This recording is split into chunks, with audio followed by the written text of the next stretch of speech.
அருமையான பிரதர் ஜெகன் அவர்கள் கர்த்தருடைய வருகை குறித்தும் நிகழ்கால சம்பவங்களை குறித்தும் அவர் ஆராய்ச்சி செய்து மிக துல்லியமாக அழகாக கர்த்தருடைய வார்த்தைகளை மக்களுக்கு வியாக்கியானம் செய்யக்கூடிய ஒரு நல்ல தேவ மனுஷர். கர்த்தருக்கு மகிமை. எங்களுடைய பத்திரிகையில் ஒரு பழைய பெயர் ஒன்று வைத்திருந்தோம், போர்னகேஸ் தொனி என்று.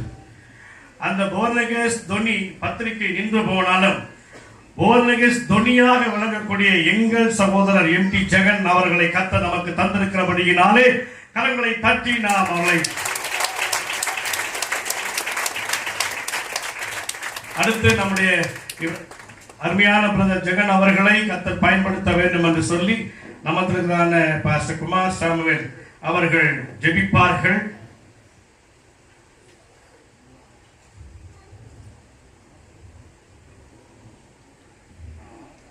எங்கள் அன்பின் பரலோக பிதாவே உமக்கு ஸ்தோத்திரம். திருக்குமாரன் இயேசுவின் நாமத்தில் நாங்கள் ஜெபிக்கிறோம். நர்மையான திருச்சபைக்கு கர்த்தாவே 33ஆம் ஆண்டாக கர்த்தர் கிருபையாக இந்த ஊழியத்தை நீர் ஆசீர்வதித்து வந்திருக்கிறீர்கள். நன்றி. இந்த ஆண்டு விழா ஆண்டவரை விசேஷித்த கூட்டத்திலே தேவனை மகிமைப்படுத்தும்படியாக இந்த சபையார் கூடி வந்திருக்கிறார்கள் ராஜா. இந்த நாளிலும் அருமையான சகோதரர் எம்.டி. ஜெகன் அவர்களை ஆண்டவரே எங்கள் மத்தியிலே கர்த்தருடைய வார்த்தையை தரும்படி நீர் ஆயத்தப்படுத்தி இருக்கிறதற்காக நன்றி. வந்திருக்கிற ஒவ்வொரு ஆண்டவரை பிள்ளைகளோடும் கர்த்தர் நீர் பேசுவீராக. எங்களுக்கு வேண்டிய மன்னாவை கர்த்தர் நீர் தந்து இந்த நாளில் அவரை பயன்படுத்த வேண்டும் என்று இயேசுவின் மூலம் வேண்டுகிறோம் நல்ல பிதாவே. கர்த்தருடைய நாமத்துக்கு மகிமை உண்டாகட்டும். தன்ராஜ் தாமஸ் அவர்களுக்கு எங்களுடைய வாழ்த்துக்கள். அவர் சிறு வயதிலிருந்தே கர்த்தருடைய மகிமையான ஊழியத்தை செய்து வருகிறவர். அவர் போகாத நாடுகள் ஊர்கள் கிடையாது. ஹல்லேலூயா. சபையில விட அநேக இடங்களுக்கு செல்லக்கூடியவர். இந்த வட சென்னையில இந்த திருச்சபையும் மகிமையாய் பாஸ்டர் பிலிப்பானந்தும் அவர் தம்பியுடைய கரத்துல கொடுத்து அநேக இடங்களுக்கு ஊழியத்தில் வல்லமையாய் பயன்படுத்தக்கூடியவர். இந்த வட சென்னை ஐக்கியத்தில் பிரசியா இருக்கக்கூடியவர். மிகவும் இந்த வட சென்னை பகுதிக்கு ஒரு ஆசீர்வாதமாக இருக்கக்கூடிய நல்ல தேவ ஊழியர். பேசலாம். ஹல்லேலூயா. அவருக்கு ஒரு சின்ன ஒரு அன்பளிப்பு எங்களுடைய சபையின் சார்பாக கொடுக்கிறோம்.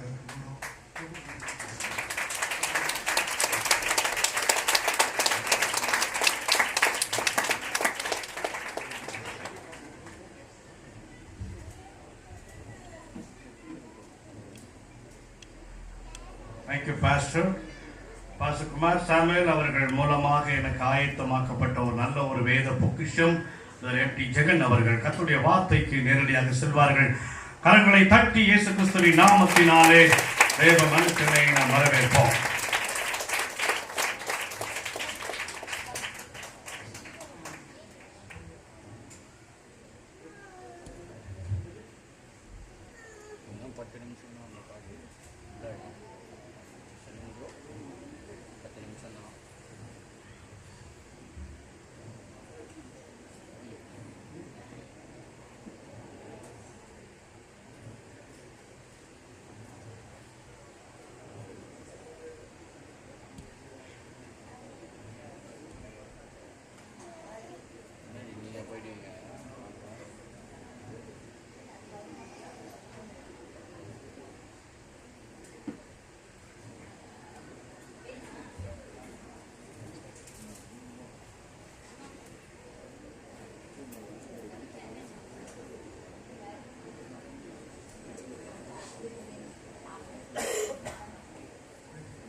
Hallelujah.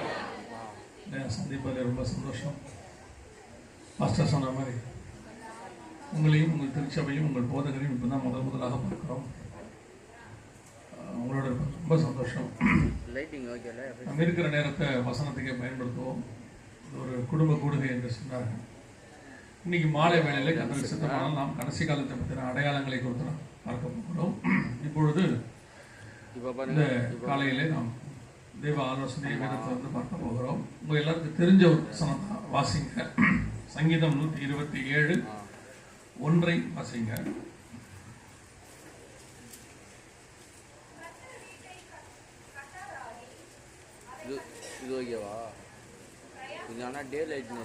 கண்களை மூடுவோம். நல்ல தகப்பனே, சர்வ வல்லமை உள்ள எங்கள் ஆண்டவரே, நன்மையான நேரத்துக்காக உமக்கு ஸ்தோத்திரம். கிருபை உள்ள கரத்தில் எங்களை தாழ்த்துகிறோம். நாங்கள் கூடி வரும்படி நீர் பாராட்டி இருக்கிற தயவுக்காக உமக்கு நன்றி. மகிமையுள்ள கரத்தில் எங்களை தாழ்த்துகிறோம். காலையும் மாலையுமாய் நீர் எங்களோடு இடைபடுவீராக. இம்மட்டும் இத்தனை வருஷம் நடத்தி கொண்டு வந்திருக்கிற திருச்சபையை நீர் நடத்தாமல் இது நடக்கவே நடக்காத ஆண்டவரே. கர்த்தர் நீர் கட்டுவிக்காமல் கட்டுவிக்க முடியாத ஆண்டவரே. கர்த்தர் நீர் மேய்க்காமல் இதை மேய்க்க முடியாத ஆண்டவரே. இப்படி சித்தம் இல்லாமல் இவ்வளவு தூரம் கடந்து வர முடியாத ஆண்டவரே. நீர் கட்டுகிறவர், நீர் இடிக்கிறவர். இப்பொழுது ஊழியத்தை கட்டி இம்மட்டுமாய் கொண்டு வந்திருக்கிற அதற்காக உமக்கு ஸ்தோத்திரம் ஆண்டவரே. இந்த ஊழியத்திலே நீர் என்ன திட்டம் வைத்தீரோ, என்ன தரிசனம் வைத்தீரோ, அதை எல்லாவற்றையும் வருகிற நாட்களில் நிறைவேற்றி கொண்டு போகிற தயவுக்காக உமக்கு ஸ்தோத்திரம். மகிமையுள்ள கரத்தில் எங்களை தாழ்த்துகிறோம். இந்த காலை வேளையிலும் எங்களோடு கூட நீர் பேசுவீராக. எங்கள் ஆண்டவர் இயேசு கிறிஸ்துவின் நாமத்தில் பிதாவே. அல்லேலூயா.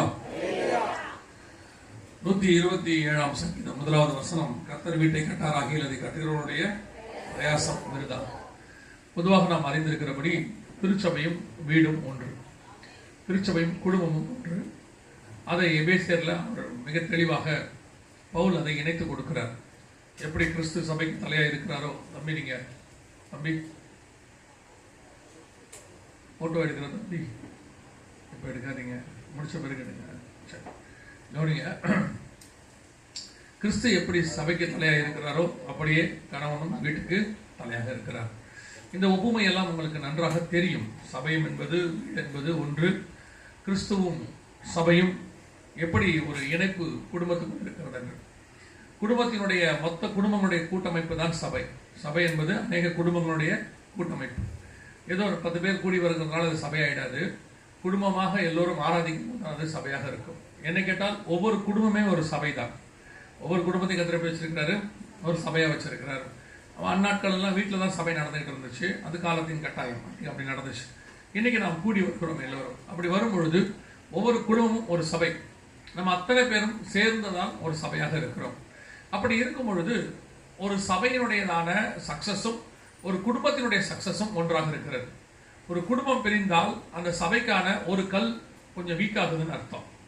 அல்லது ஒரு குடும்பத்தில் ஒரு பிரச்சனை வருதுன்னா அந்த சபைக்குள்ள பிரச்சனை வருதுன்னு அர்த்தம்.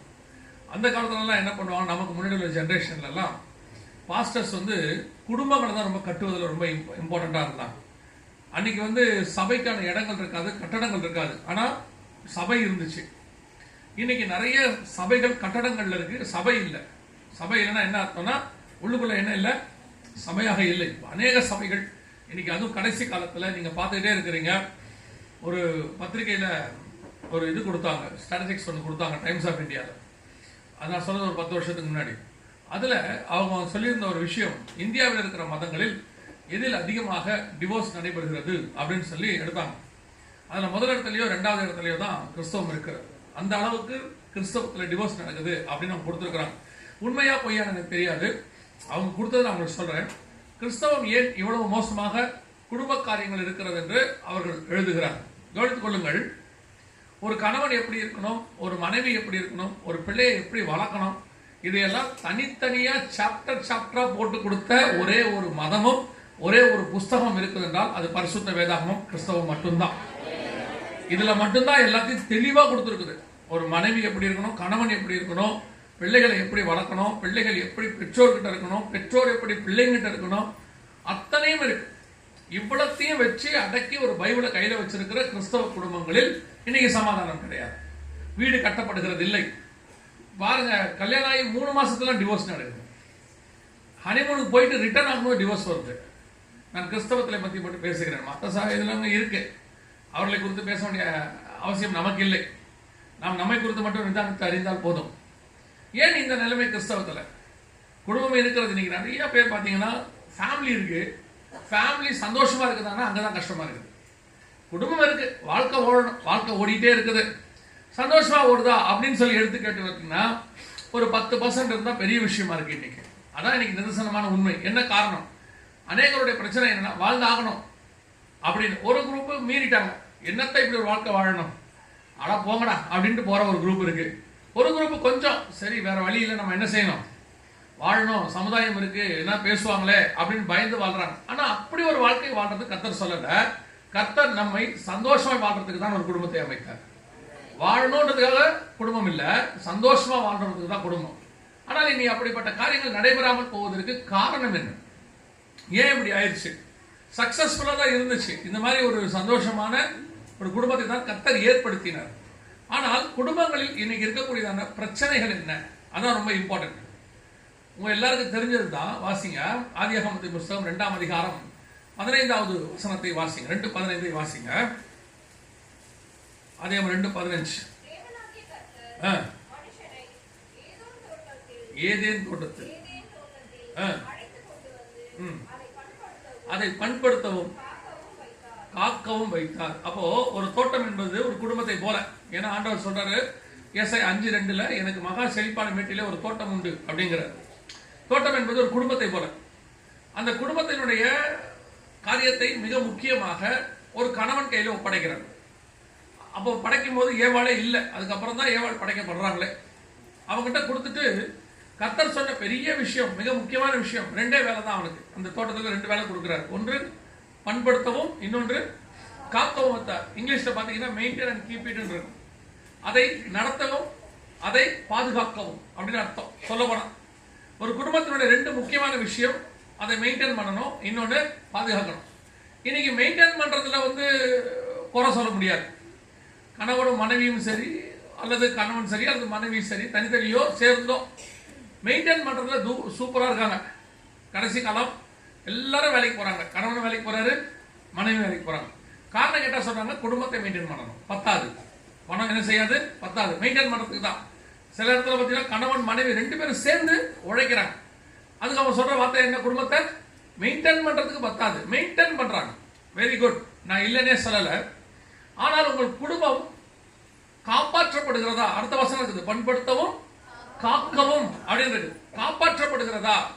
குடும்பம் என்கிறதை காப்பாற்ற முடியுதா? தோட்டத்தை காப்பாற்ற முடியுதா? இந்த சம்பவம் நடந்த பிறகு பாருங்க, 3ஆம் அதிகாரத்தில் பழம் சாப்பிட்ட பிறகு உங்க எல்லாரும் தெரியும், தேவனாகிய கர்த்தர் ஆதாமை தோட்டத்தை விட்டு துரத்தி விட்டு அப்படின்னு கடைசி வசனத்துல, 3ஆம் அதிகார கடைசி வசனம், தோட்டம் போச்சு பாருங்களேன், துரத்தி விட்டு குடும்பம் போயிடுச்சு. இப்ப குடும்பம் கையில இல்ல.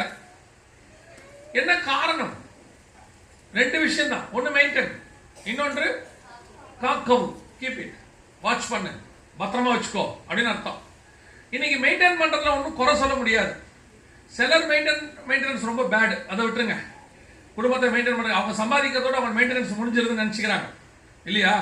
இன்னைக்கு அப்படிதான். முந்தையெல்லாம் பாத்தீங்கன்னா நம்ம அம்மாக்கள்லாம் பாத்தீங்கன்னா, எங்க அம்மாவை சொல்றேன் நான், எனக்கு அது என்னமோ தெரியாது, கர்த்தர் கொடுத்த பெரிய கிஃப்ட்ல எங்க அம்மா ஒருத்தர். எங்க அம்மா பயங்கரமான உழைப்பாளி, மெயின்டைன் பண்ணுவாங்க, காப்பாற்றவும் செய்வாங்க. அதாவது அவங்களுக்கு ஆண்டவர் கொடுத்த குணம் அது. காலையில 7 மணிக்கு சாப்பாடு கட்டி எடுத்துக்கிட்டு என்னையும் கையில பிடிச்சிக்கிட்டு வேலைக்கு போயிடுவாங்க. எனக்கு 8:30 மணிக்கு தான் ஸ்கூல். 7 மணிக்கெல்லாம் ரெடியா எடுத்துட்டு மத்தியானம் சாப்பாடையும் கட்டி எடுத்துக்கிட்டு 7 மணிக்கு கையில பிடிச்சி வேலைக்கு போயிட்டு 8:30 மணிக்கு அந்த வழியா போறவங்கிட்ட கையை பிடிச்சி ஸ்கூல்ல இந்த பையனை விட்டுருங்கன்றுவாங்க. இது மெயின்டைன் அண்ட் கீப் இட், அதாவது பண்படுத்தவும் காக்கவும். இன்னைக்கு மெயின்டெனன்ஸ்ங்கிறதே கொஞ்சம் சந்தேகம் தான். ஏன்னா அவங்க சம்பாதிச்சிட்டாங்கன்னா மெயின்டைன் ஆயிடுச்சுன்னு அர்த்தம். கணவனா இருக்கட்டும் மனைவியா இருக்கட்டும், கணவர் கொண்டு அந்த சேலரி கவரை கொடுத்துட்டாருன்னா அவர் பொறுப்பு முடிஞ்சிருச்சு. அதுக்கப்புறம் அந்த குடும்பத்தில் என்ன நடக்குதுங்கிறத ஒரு 90% கணவன் கேட்கறதே இல்லை. ஏதாவது பிரச்சனை வந்தா அவர் மனைவியை அப்படியே ஒரே போட போடுவார். நான் தான் எல்லாத்தையும் கொண்டு உங்கள்கிட்ட கொடுத்தேனே, என்ன பண்ண அப்படிம்பார். என்ன பண்ண, நீ என்ன பண்ண இவ்வளவு நாள்? அப்புறம் அந்த குடும்பத்தில் என்ன நடக்குதுன்னே தெரியாம என்ன பண்ணிட்டு இருந்தீங்க? நிறைய கணவனுக்கு இன்னைக்கும் நான் சொல்லுவேன், திடீர்னு ஒரு நாள் உங்க கணவரை ஸ்கூலுக்கு அனுப்பி விடுங்க, பையனை கூட்டிட்டு வர சொல்லி. நீங்க திடீர்னு அனுப்பி விடுங்க, இன்னைக்கு வேன் வராதான், நீங்க கொஞ்சம் போய் கூட்டிட்டு வாங்க அப்படின்னு சொல்லி பாருங்களேன். அவர் அங்க போயிட்டு கண்டிப்பா உங்களுக்கு ஒரு போன் அடிப்பாரு. ஸ்கூல் வாசல்ல இருந்து பையன் என்ன செக்ஷன் படிக்கிறான், அவருக்கு கன்ஃபார்மா செக்ஷன் தெரியாது, கிளாஸ் தெரியும், 8ஆவதோ அது கூட அப்படியே 19ஆவதோ கண்டுபிடிச்சிருவாப்ல, 8ஆவதோ 7ஆவதோ பாப்ல. மற்றபடி அங்க போயிட்டு கன்ஃபார்மா செக்ஷன் தெரியாது. அங்க போய் நிப்பாப்ல, நின்று போன் அடிவார். பையன் சி செக்ஷனா டி செக்ஷனா, எல்லா பிள்ளையும் ஒரே மாதிரி இருக்குது, எல்லா பிள்ளையும் ஒரே மாதிரி இருந்தா உங்க பிள்ளை உங்களுக்கு தெரியாதா? அது எப்படி தெரியாம இருக்கும்?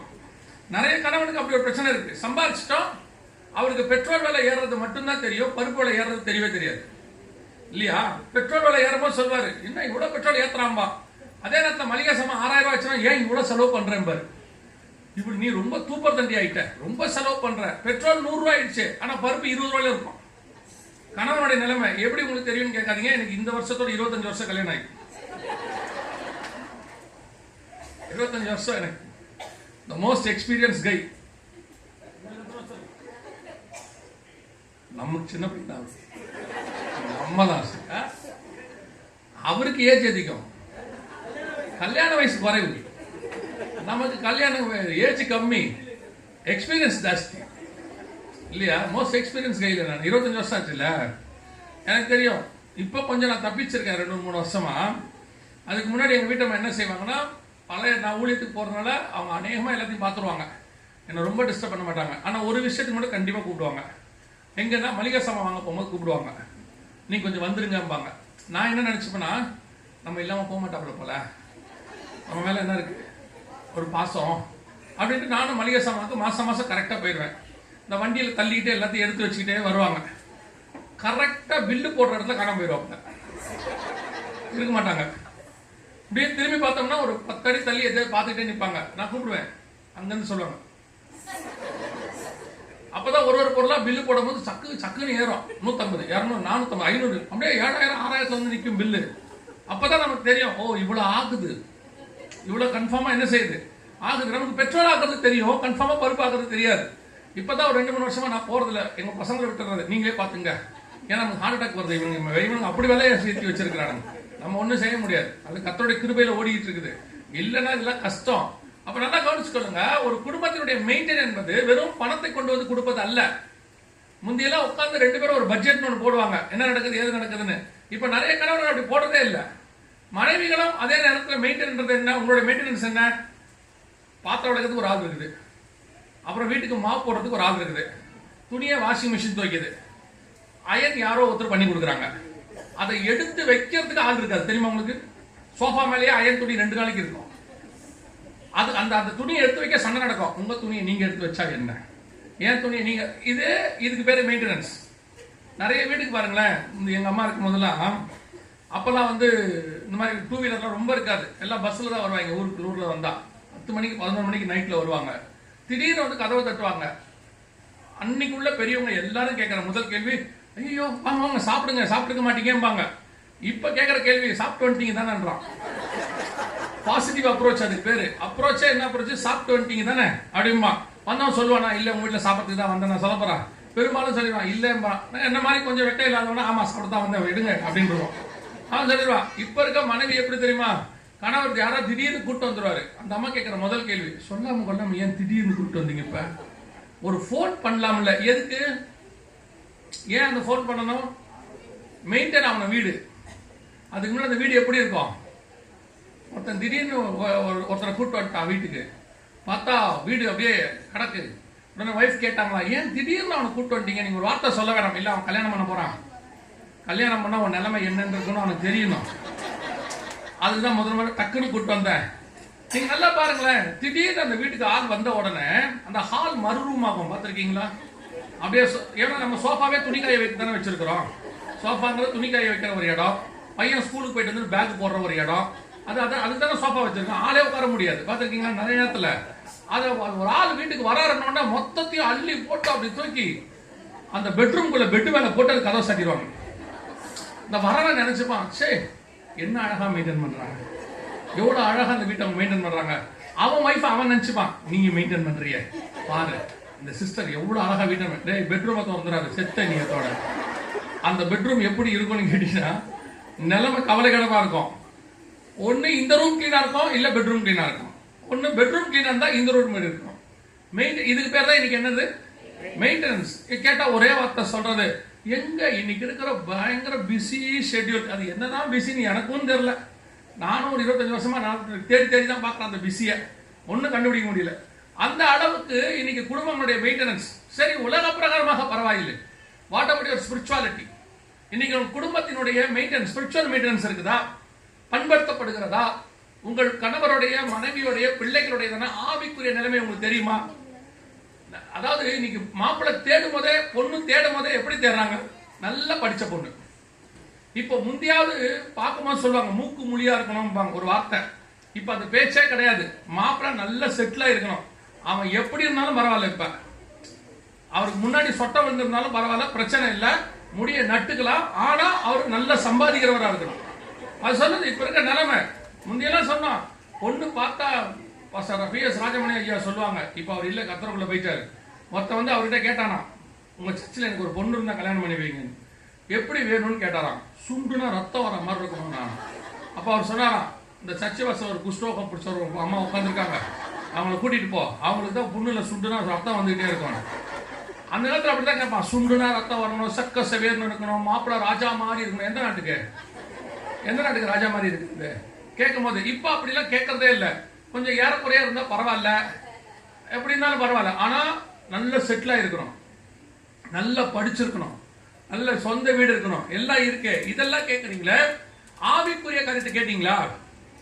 ஒரு சர்வே எடுத்தாங்க ரீசெண்டா, தெரிஞ்ச நண்பர் தான். அவருடைய சர்ச்சில் உட்காந்து வாலிப பிள்ளைங்கிட்ட கேட்டாரு, பசங்கட்டையும் பொண்ணுங்கிட்டையும், இல்லை எல்லாருமே கல்யாண வயசுல இருக்கிறவங்க, உங்க கல்யாணத்துக்கு என்ன ப்ரிஃபரன்ஸ், எது முக்கியமா பாக்குறீங்க அப்படின்னு கேட்டா 7 காரியம் சொல்லியிருக்கிறாரு. 7 காரியத்துல எழுதுங்க, ஏதாவது 7 பாயிண்ட் எழுதுங்க. 7 பாயிண்ட்ல ஒண்ணு கூட ஸ்பிரிச்சுவாலிட்டி இல்ல, ஆவிக்குரிய காரியத்தை பத்தி ஒண்ணு கூட இல்ல. படிப்பு இருக்குது, சர்ச் இருக்குது, அப்புறம் வந்துட்டு உயரம் இருக்குது, கலர் இருக்குது, சம்பாத்தியம் இருக்கு. ஆனா எது இல்ல? ஆவிக்குரிய விதத்துல அந்த பையன் ரட்சிக்கப்பட்டிருக்கிறானா, ஞானசாரம் எடுத்திருக்கிறானா, அல்லது அந்த பொண்ணு வந்து ஊழியத்துக்கு போகுமா, இந்த மாதிரி ஸ்பிரிச்சுவல் கேள்வியே இல்ல. இப்ப என்ன சொல்லிடுறான்னா, கொஞ்சம் முன்ன பின்ன தான் இருக்கும்ன்றான். அது என்ன முன்ன பின்ன இருக்கணும் ஒன்னும் புரியல. ஸ்பிரிச்சுவாலிட்டிக்கு இம்பார்ட்டன்ஸ் கொடுக்காத குடும்பம் எப்படி உங்களால மெயின்டைன் பண்ணுவீங்க? எப்படி உங்க குடும்பம் கத்தருக்குள்ள நிக்கும்? இன்னைக்கு பணக்காரனா வாழணும்னு ஆசை இருக்குது கிறிஸ்தவங்களுக்கு, இன்னைக்கு கௌரவமா வாழணும்னு ஆசையா இருக்குது. ஆனால் ஸ்பிரிச்சுவாலிட்டியா வாழணும்னு அவசியம் இல்லை. அன்னைக்கு உள்ளவங்க பணம் குறைவா இருந்தாலும் ஸ்பிரிச்சுவலா இருந்தாங்க, கௌரவமா இருந்துச்சு. இன்னைக்கு பாருங்க, எல்லாரும் இன்னைக்கு பயங்கர பணக்காரா இருக்கிறாங்க, கௌரவம் இல்லை. கிறிஸ்தவ குடும்பத்துல விவாகரத்து நடக்குது. ஒரு காலத்துல ஒரு இன்னைக்கு இது எவ்வளவு மோசமான உலகம் உங்களுக்கு சொல்றேன். அன்னைக்கு கல்யாணம் எல்லாரையும் கூட்டி சேர்த்து எல்லாருக்கும் தெரியற மாதிரி கல்யாணம் பண்ணுவான். டிவோர்ஸ் ஆயிடுச்சுன்னா யாருக்கு தெரியாம மூடி மறைப்பாங்க. எதுக்குன்னா விவாகரத்து ஆயிடுச்சு, அசிங்கம் ஆயிடுமே அப்படின்னு. இப்போ யாருக்கு தெரியாம கல்யாணம் பண்ணிடுறான். டிவோர்ஸ் ஆயிடுச்சுன்னா சோசியல் மீடியால போடுறான், நாங்கள் இது முதல் கொண்டு பிரிந்து வாழ போகிறோம், நண்பர்களாக பிரிந்து இருக்கிறோம், நீ எக்கேடு கேட்டா எங்களுக்கு என்ன, ஏன் போடுற அத? இன்னைக்கு அது அசிங்கமாவே அவங்களுக்கு படல, அது ஒரு தப்பாவே அவங்களுக்கு தெரியல. நான் கிறிஸ்தவ குடும்பங்களில் சொல்லுகிறேன், இன்னைக்கு கிறிஸ்தவ குடும்பங்களில் டிவோர்ஸ்ங்கிறது ரொம்ப நார்மல் ஆயிட்டே வருது. கேட்டு பாருங்க, ஒரே சபையில 2 பேருக்கு பாஸ்டர் 3 கல்யாணம் பண்ணி வச்சிருக்கிறார். எப்படி தெரியுமா? 2 பேருக்கு 3 கல்யாணம். முதல் கல்யாணம் அவர் தான் பண்ணி வச்சிருக்கிறார் 2 பேருக்கும். 2 பேரும் பிரிஞ்சுட்டாங்க 2 வருஷத்துல. ஆனா சர்ச்சுக்கு வந்துகிட்டே இருக்கிறாங்க. அப்புறம் அந்த பையன் வந்து கேட்டுக்கிறான், பாஸ்டர் தனிமையா இருப்பது நல்லதல்ல, 2 வருஷம் ஆகி போச்சு, ஏதாவது பார்த்து செய்யுங்க. இன்னொரு பொண்ணை பார்த்து பாஸ்டர் கல்யாணம் பண்ணி வச்சுட்டார். இப்போ அந்த பிரிச்ச பொண்ணு இருக்குல்ல, அது வந்து கேட்டிருக்கு, அவனுக்கு மட்டும் பண்ணி வச்சிங்கல்ல, எனக்கும் பண்ணி வைங்க, நானும் தனிமையா இருப்பது நல்லதல்ல. இப்போ அந்த பொண்ணுக்கு இன்னொரு பையனை பார்த்து கல்யாணம் வச்சுட்டாரு. 2 பேருக்கு 3 கல்யாணம், ஒரே சர்ச்சில் ஒரே பாஸ்டர்.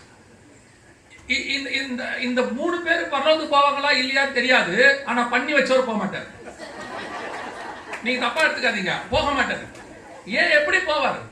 சத்தியத்துக்கு விரோதமான ஒரு கூட்டம் இன்னைக்கு நிக்குது. அவங்க 2 பேரும் பிரிஞ்சதுக்கு விபச்சார காரணமா இருந்தாலும் பரவாயில்ல, அதுவும் இல்ல. இன்னைக்கு சும்மா எடுத்ததுக்கெல்லாம் என்ன காரணம்? திருச்சபை இன்னைக்கு சத்தியத்தில் ஸ்ட்ராங்கா இல்ல. இன்னைக்கு திருச்சபை சத்தியத்தை ஸ்ட்ராங் பண்ணல. குடும்பங்கள் ஆவிக்குரிய வாழ்க்கையில மெயின்டைன் கிடையாது. ஆவிக்குரிய வாழ்க்கையை பொறுத்த வரைக்கும் கவலை கிடையாது. முந்தையெல்லாம் ஒரு வீடு பார்க்கும்போது சபைக்கு பக்கத்துல பார்ப்பாங்க, சர்ச்சுக்கு ஆராதனைக்கு போறதுக்கு வசதியா இருக்கணும்னு பார்ப்பாங்க. இப்போ ஸ்கூலுக்கு பிள்ளை எங்க இருக்குதோ பக்கத்துல பாக்குறாங்க. ஸ்கூல் பிள்ளைக்கு பக்கத்துல தான் வீடு. கேட்டா சொல்றாங்க, இல்ல காலையில ஸ்கூலுக்கு போறது ரொம்ப கஷ்டம், சர்ச்சை தூரமா இருக்குது, அது பரவாயில்ல, அது பரவாயில்ல. அவன் வரும்போதே சொல்லிட்டே வரான், பாஸ்டர் ஆராதனை தான் போயிட்டு இருக்கோம்னு செய்தி வந்திருக்காரு. அவன் டைரக்டா செய்திக்கு வரவர் அவர். இன்னொரு குரூப் இருக்கு, காணிக்க முடிச்ச பிறகு தான் எடுப்பான், உள்ளே வருவான், சொல்லிட்டே வருவான், காணிக்க பாட்டு போயிட்டு இருக்கோம் போலாம் அப்படின்பா. இப்ப பல பாஸ்டர்ஸ் ரொம்ப அறிவுபூர்வமாயிட்டாங்க, காணிக்க கடைசி தான் எடுக்கிறாங்க. அவன் இன்னும் அறிவுபூர்வமாயிட்டான், கடைசி ஜபத்துல எழுந்து போயிடுறான். இப்ப அதான் நிலைமை. இன்னைக்கு சபைக்கு வரதை பத்தின கவலை கிடையாது, ஆவிக்குரிய கவலை கிடையாது. அவங்களை பொறுத்த வரைக்கும் குடும்பம் என்பது சம்பாதிக்கிறது, சாப்பிடுவது, வீடு வாங்குவது, கார் வாங்குவது, அப்புறம் செத்து போவது, அவ்வளவுதான் குடும்பம். இதுக்கு எதுக்கு குடும்பம்? இது குடும்பம் தேவையே இல்லை. கர்த்தர் போட்டோல வைங்க, என்ன பண்ணாலும் ஒரு குரூப் இருக்கீங்க. கவனிங்க, குடும்பம் என்பது ஆவிக்குரிய வாழ்க்கையில் கட்டப்படணும். கணவன் மனைவி எதுக்கு கர்த்தர் ஏற்படுத்தினார்? உலகத்துல ஏன் கல்யாணம் பண்ணி வைக்கிறாங்கன்னா அது அவங்க இஷ்டம். கர்த்தர் ஏன் ஏற்படுத்தினார்? தேவ பக்தி உள்ள சந்ததியை பெரும்படி தானே. மல்கியா 2:15 சொல்லுது. இன்னைக்கு குடும்பங்கள் அந்த இடத்துல இருக்குதா? உட்காந்து பொண்ணு பார்க்கும் போது ஸ்பிரிச்சுவலா பாக்குறோமா, அல்லது பையனை பார்க்கும் போது ஸ்பிரிச்சுவலா பாக்குறோமா? நல்ல பையனா பாக்குறோம், நல்ல பொண்ணா பாக்குறோம். பார்த்துட்டு ஸ்பிரிச்சுவலா இருந்தா, ஒரு பரிசுத்தாவின் அபிஷேகம் அந்த பிள்ளை பெறாவிட்டால் கூட பரவாயில்லைங்க அப்படிங்கிறான். ஞானசாரம் எடுக்காட்டியா பரவாயில்ல, காலையில எடுத்துக்கலாம் ஞானசாரம், சாயங்காலம் கல்யாணம். பையன் கல்யாணம் ஞானசாரம் எடுக்கல, வந்து சொல்றாங்க நல்ல பையங்க, நல்ல சம்பாத்தியம், எல்லாரையும் விசாரிச்சுட்டோம், பையன் ரொம்ப நல்ல பையனா, ஞானசாரம் மட்டும் எடுக்கலையா? நல்ல பையன் எப்படி ஞானசாரம் எடுக்கிறதா இத்தனை வருஷம்? ஏன் எடுக்காம இருந்தா? அடுத்து இப்போ பெற்றோருக்கு என்ன தெரியுமா? பொண்ணுக்கு நல்ல வசதியான இடம் இருக்கணும், போகுது, நல்ல வசதியான இடத்துக்கு போகுது. 6 மாசம் கழிச்சு அங்கிருந்து போன் அடிக்குது. பாருங்க, இன்னைக்கு ஒரு பேப்பர்ல நியூஸ்ல 2-3 நாள், ஒரு வாரமா பார்த்திருப்பீங்க, எவ்வளவு சவரன் நகை போட்டு என்ன ஆச்சு? அந்த பிள்ளையோட நிலைமை என்ன? வசதி என்பது சந்தோஷம் அல்ல, வீடு என்பது சந்தோஷம் அல்ல, குடும்பம் என்பது இதல்ல. குடும்பம் என்பது 2 பேர் சந்தோஷமா இருப்பது, அதான் ரொம்ப இம்பார்ட்டன்ட். இன்னைக்கு இருக்கா? இன்னைக்கு இருக்கா? ஆவிக்குரிய குடும்பங்கள் இல்ல. நான் இன்னும் கொஞ்சம் ஒரு படி மேல போய் சொல்றேன், ஊழியக்கார குடும்பங்கள் இல்ல. இன்னைக்கு எத்தனை ஊழியக்கார குடும்பத்துல டிவோர்ஸ், எத்தனை ஆவிக்குரிய குடும்பத்துல டிவோர்ஸ்? டிவோர்ஸ் தப்புனே பட மாட்டேங்குது. எதனால இந்த டிவோர்ஸ் நடக்குதுன்னு யோசிக்கவும் மாட்டேங்கிறாங்க. அதாவது ஒரு காரணத்துக்காக இருந்தா கூட பரவாயில்ல. இந்த வேலைச்சேரியில ஒருத்தன் ஒரு பிள்ளைய நைட்டெல்லாம் போட்டு பைப்பில் அடிச்சிருக்கான். அந்த பிள்ளை வெளியவே சொல்லல. மறுநாள் காலையில போய் பக்கத்து வீட்டுக்காரங்க ஏதோ பார்க்க போக மண்டை பொழந்து கிடக்கு உள்ள. இப்ப அந்த மாதிரி மிருகத்தோட வாழ முடியாது, நியாயம். பிள்ளை செத்து போகும். சரி, நம்ம கூட்டு வந்து வீட்டுல பத்திரமா வச்சுக்கிறோம், சரி ஓகே. எடுத்ததுக்கெல்லாம் டிவோர்ஸ் பண்ற ஒரு குரூப் இருக்கு. எடுத்த உடனே வாயில வர்றதே நம்ம பிரிஞ்சிடலாம், நமக்கு இது ஒட்டாகாது, நம்ம செட் ஆகாது. ஜீவனும் மரணமும் எதுல இருக்குது? நாவின் கீழே. நீ சொல்ல சொல்ல உன் குடும்பம் அப்படிதான் ஆகிட்டே போதும். நிறைய குடும்பம் அப்படிதான் ஆகுது. அப்ப இன்னைக்கு அந்த குடும்பத்தை மெயின்டைன் பண்ணணுங்கிற அவங்களுக்கு அக்கறை இல்லை. ரெண்டாவது அந்த வசனம் சொல்லுது 2:15, சாரி, ஆமா 2:15 ஆதியாகமத்தின் புத்தகம் வசனம் என்ன சொல்லுது? பண்படுத்தவும். எங்க காக்க போறாரு? ஆதாம் யாருகிட்ட இருந்து தோட்டத்தை காக்க போனோம்? யாருகிட்ட இருந்து காப்பாற்றணும்? அப்ப யார் இருக்கா பூமியில? ஆதாமும் ஏவாளும் மட்டும்தான் இருக்கிறாங்க, மற்றபடி வேற யாருமே இல்ல. யாருகிட்ட இருந்து அவர் காப்பாற்ற போறாரு? வாசிங்க 3ஆம் அதிகாரம் 1ஆம் வசனம் ஆதியாகமத்தின் புத்தகம்.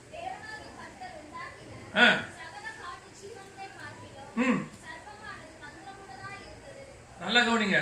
தேவனாகிய கர்த்தர் உண்டாக்கின சகல, அப்பனா மிருகம், சர்ப்பம் என்ன ஜீவன்? அது வெளியே இருக்கு, தோட்டத்துக்கு வெளியே இருக்கிற மிருகம். ஏன்னா ஆதியாகமம் 1ஆம் அதிகாரத்தில் ஆண்டவர் படைக்கும் போது 24 வசனத்துல சகல விதமான காட்டு மிருகங்களையும் ஊரு பிராணிகளையும் நாட்டு மிருகங்களையும் உண்டாக்கினார். தோட்டத்துக்குள்ள இருக்கிறதுக்கு பேரு நாட்டு மிருகம், தோட்டத்துக்கு வெளியே இருக்கிறதுக்கு பேரு காட்டு மிருகம். இவர் என்ன சொன்னார்னா, இந்த தோட்டத்தை பத்திரமா பாதுகாத்துக்கோ, வெரி இம்பார்ட்டன்ட், காவல் பண்ணு. ஏன் காவல் பண்ணு? வெளியே இருக்கிற மிருகம் உள்ள வர பாத்துக்க. சர்ப்பம் வெளியிருந்து உள்ள வந்த மிருகம், காட்டு மிருகம். இன்னைக்கு குடும்பமா இருக்கட்டும், சபையாக இருக்கட்டும், கர்த்தர் உங்ககிட்ட கொடுத்தது அதை காவல் பண்றதுக்கு. காவல் பண்றதுனா என்ன? வெளியிருந்து எதுவும் உள்ள வரக்கூடாது. அது உபதேசமோ மனுஷர்களோ யாரோ உங்கள் குடும்பத்தை நாசமாக்குற எந்த ஒரு விஷயத்தையும் உள்ள வராதபடி பாதுகாக்க வேண்டியதான பொறுப்பு யார்கிட்ட இருக்குது? கணவன் மனைவி கிட்ட இருக்குது. மிருகம் உள்ள வராம பாக்குறது. உங்களுக்கு தெரியுமா? காவல் காக்குறீங்களா? உங்க வீட்டுல என்ன நடக்குதுன்னு ஏதாவது உங்களுக்கு தெரியுமா? சர்ச்ல என்ன நடக்குதுன்னு உங்களுக்கு தெரியுமா? அது தெரியாது. சபைக்குள்ள நடக்குது, குடும்பத்துல என்ன நடக்குது? கணவன் பாருங்க, சில கணவர்களுக்கு எல்லாம் ஒரு பழக்கம் இருக்கு, அப்படியே ஃப்ரெண்ட்ஸை கூட்டிட்டு பேசிக்கிட்டு ரொம்ப அன்பாயிட்டாருன்னா பெட்ரூம் வரைக்கும் கூட்டு போயிருவாரு. பெட்ரூம் வரைக்கும் கூட்டு போய் உட்கார்ந்து பேசி வாங்க உட்காருங்க, இல்ல நம்ம வீடு தான், அவர் யார் வேணா இருக்கட்டும், அத்தனை பேருக்கு லிமிட் ஹால் வரைக்கும் தான். உங்க பெட்ரூம்குள்ள உங்க ஃப்ரெண்டுக்கு வேலை கிடையாது, ஹால் வரைக்கும் தான் லிமிட். அதே மாதிரி சிஸ்டர் சகோதரிகளுக்கு சொல்றேன், நீங்க கொஞ்சம் சர்ச்சில் ரொம்ப பழக்கமாயிட்டீங்க அப்படின்னா உடனே கிச்சன் வரைக்கும் கூட்டிட்டு போயிருவீங்க. அங்க போய் நிக்க வச்சு உங்க வீட்டுக்காரர் அப்படி, உங்க வீட்டுக்காரர் இப்படி, அவர் அந்த மாதிரி பண்றாரு, நீங்க உடனே உங்க குடும்பத்தினுடைய மொத்த கதையும் ஓபன் பண்ணிடுவீங்க. அதனால நடக்கிறது என்ன தெரியுமா? பாம்பு உங்க வீட்டுக்குள்ள வந்து வீட்டுக்குள்ள இருக்கிற வெளியே கூட்டு போயிடுது, உங்க 2 பேருக்கு நடுவில் பிரிவினை உண்டாக்கிடுது. உங்க குடும்ப கதை உங்களுக்காக மட்டும்தான். வீட்டுல பிரச்சனை இல்லாதவன் எவனுமே இல்ல. சிலருக்கெல்லாம் வேலையை என்ன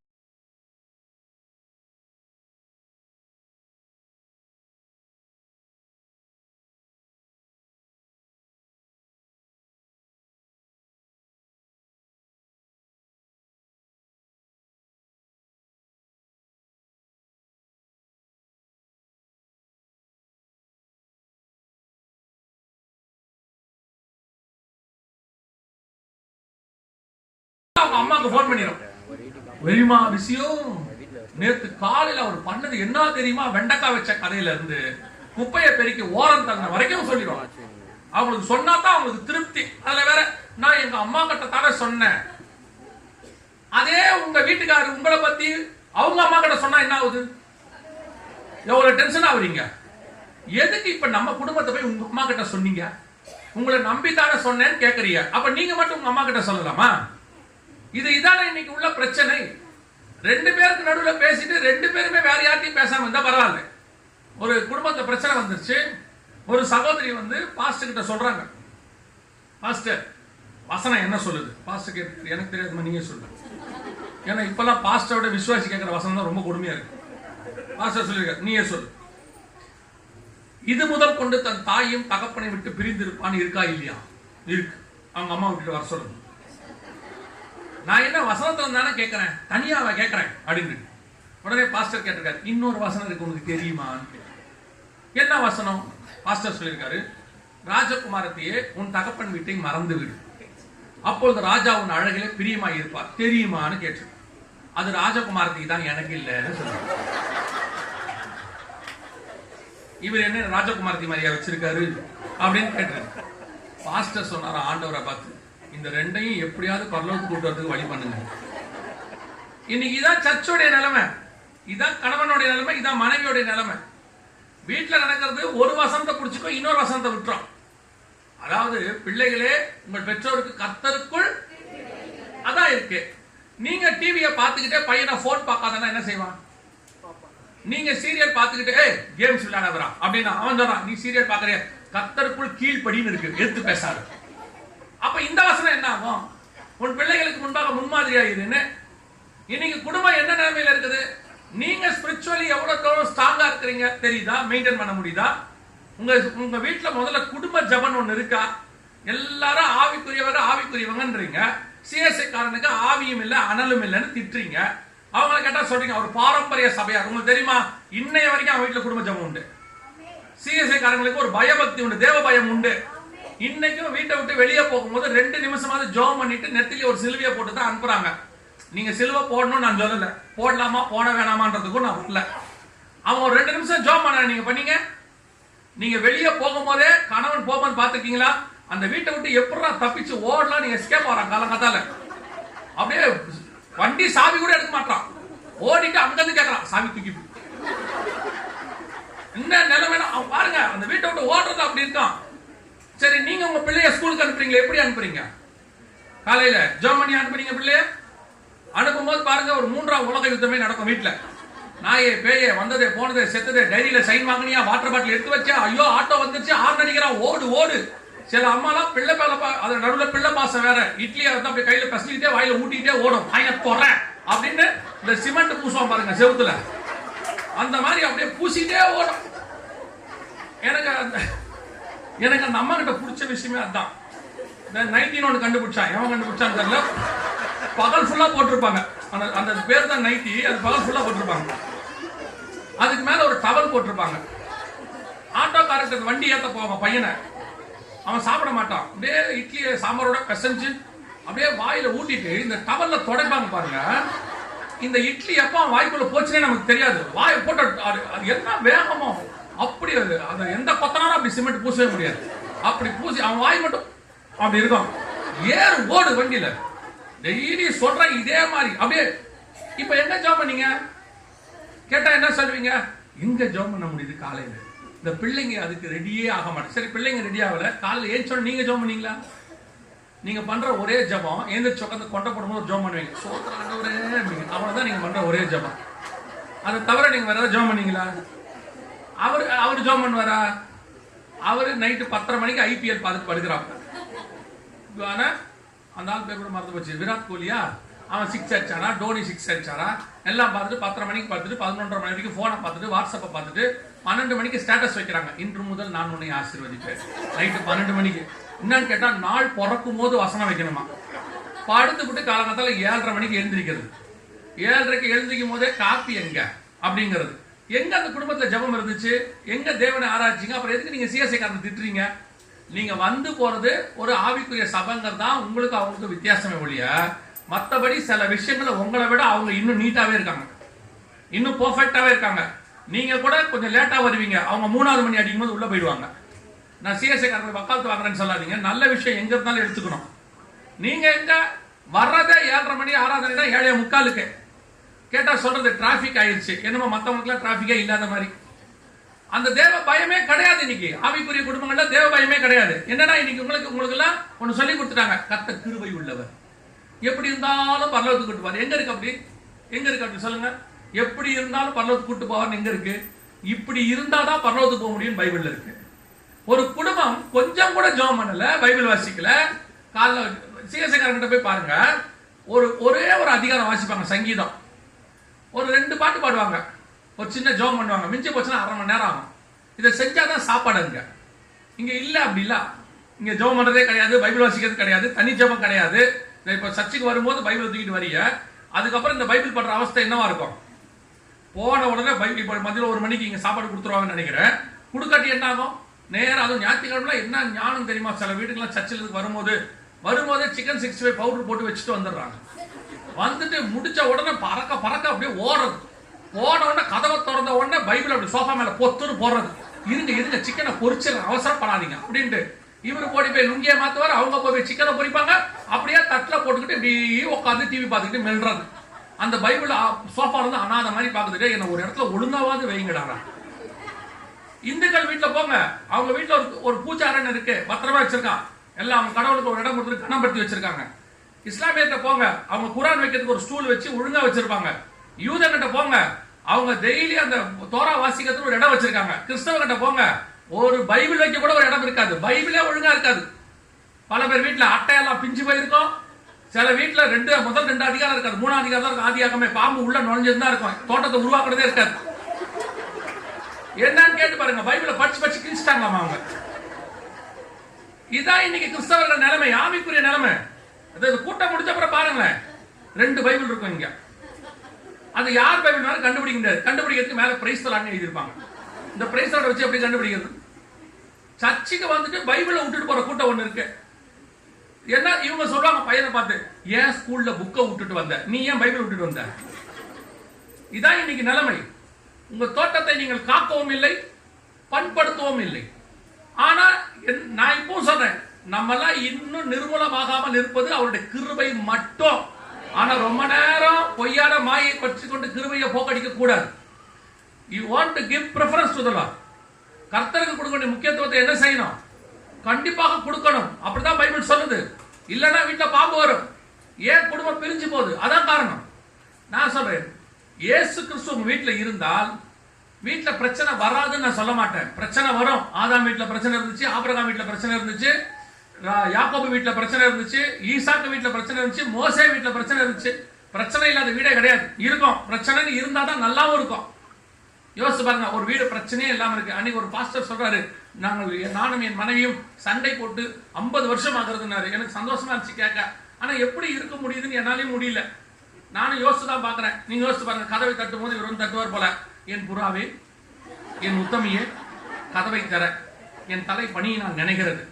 உடனே அந்த அம்மா, என் நேசருக்காய் நான் காத்திருந்தேன், இதோ அவர் நேசருடைய சத்தத்தை கேட்டேன், உள்ளே நுழைஞ்ச உடனே என் கனிகளை புசிக்கும்படி வாரும். இந்த மாதிரி ஒரு குடும்பம் நடக்குமா? சரி, நார்மலாவே எடுத்துக்கோங்களேன். இப்படி யோசிச்சு பாருங்க, சண்டையில எல்லாமே இருந்தா நல்லா இருக்குமா?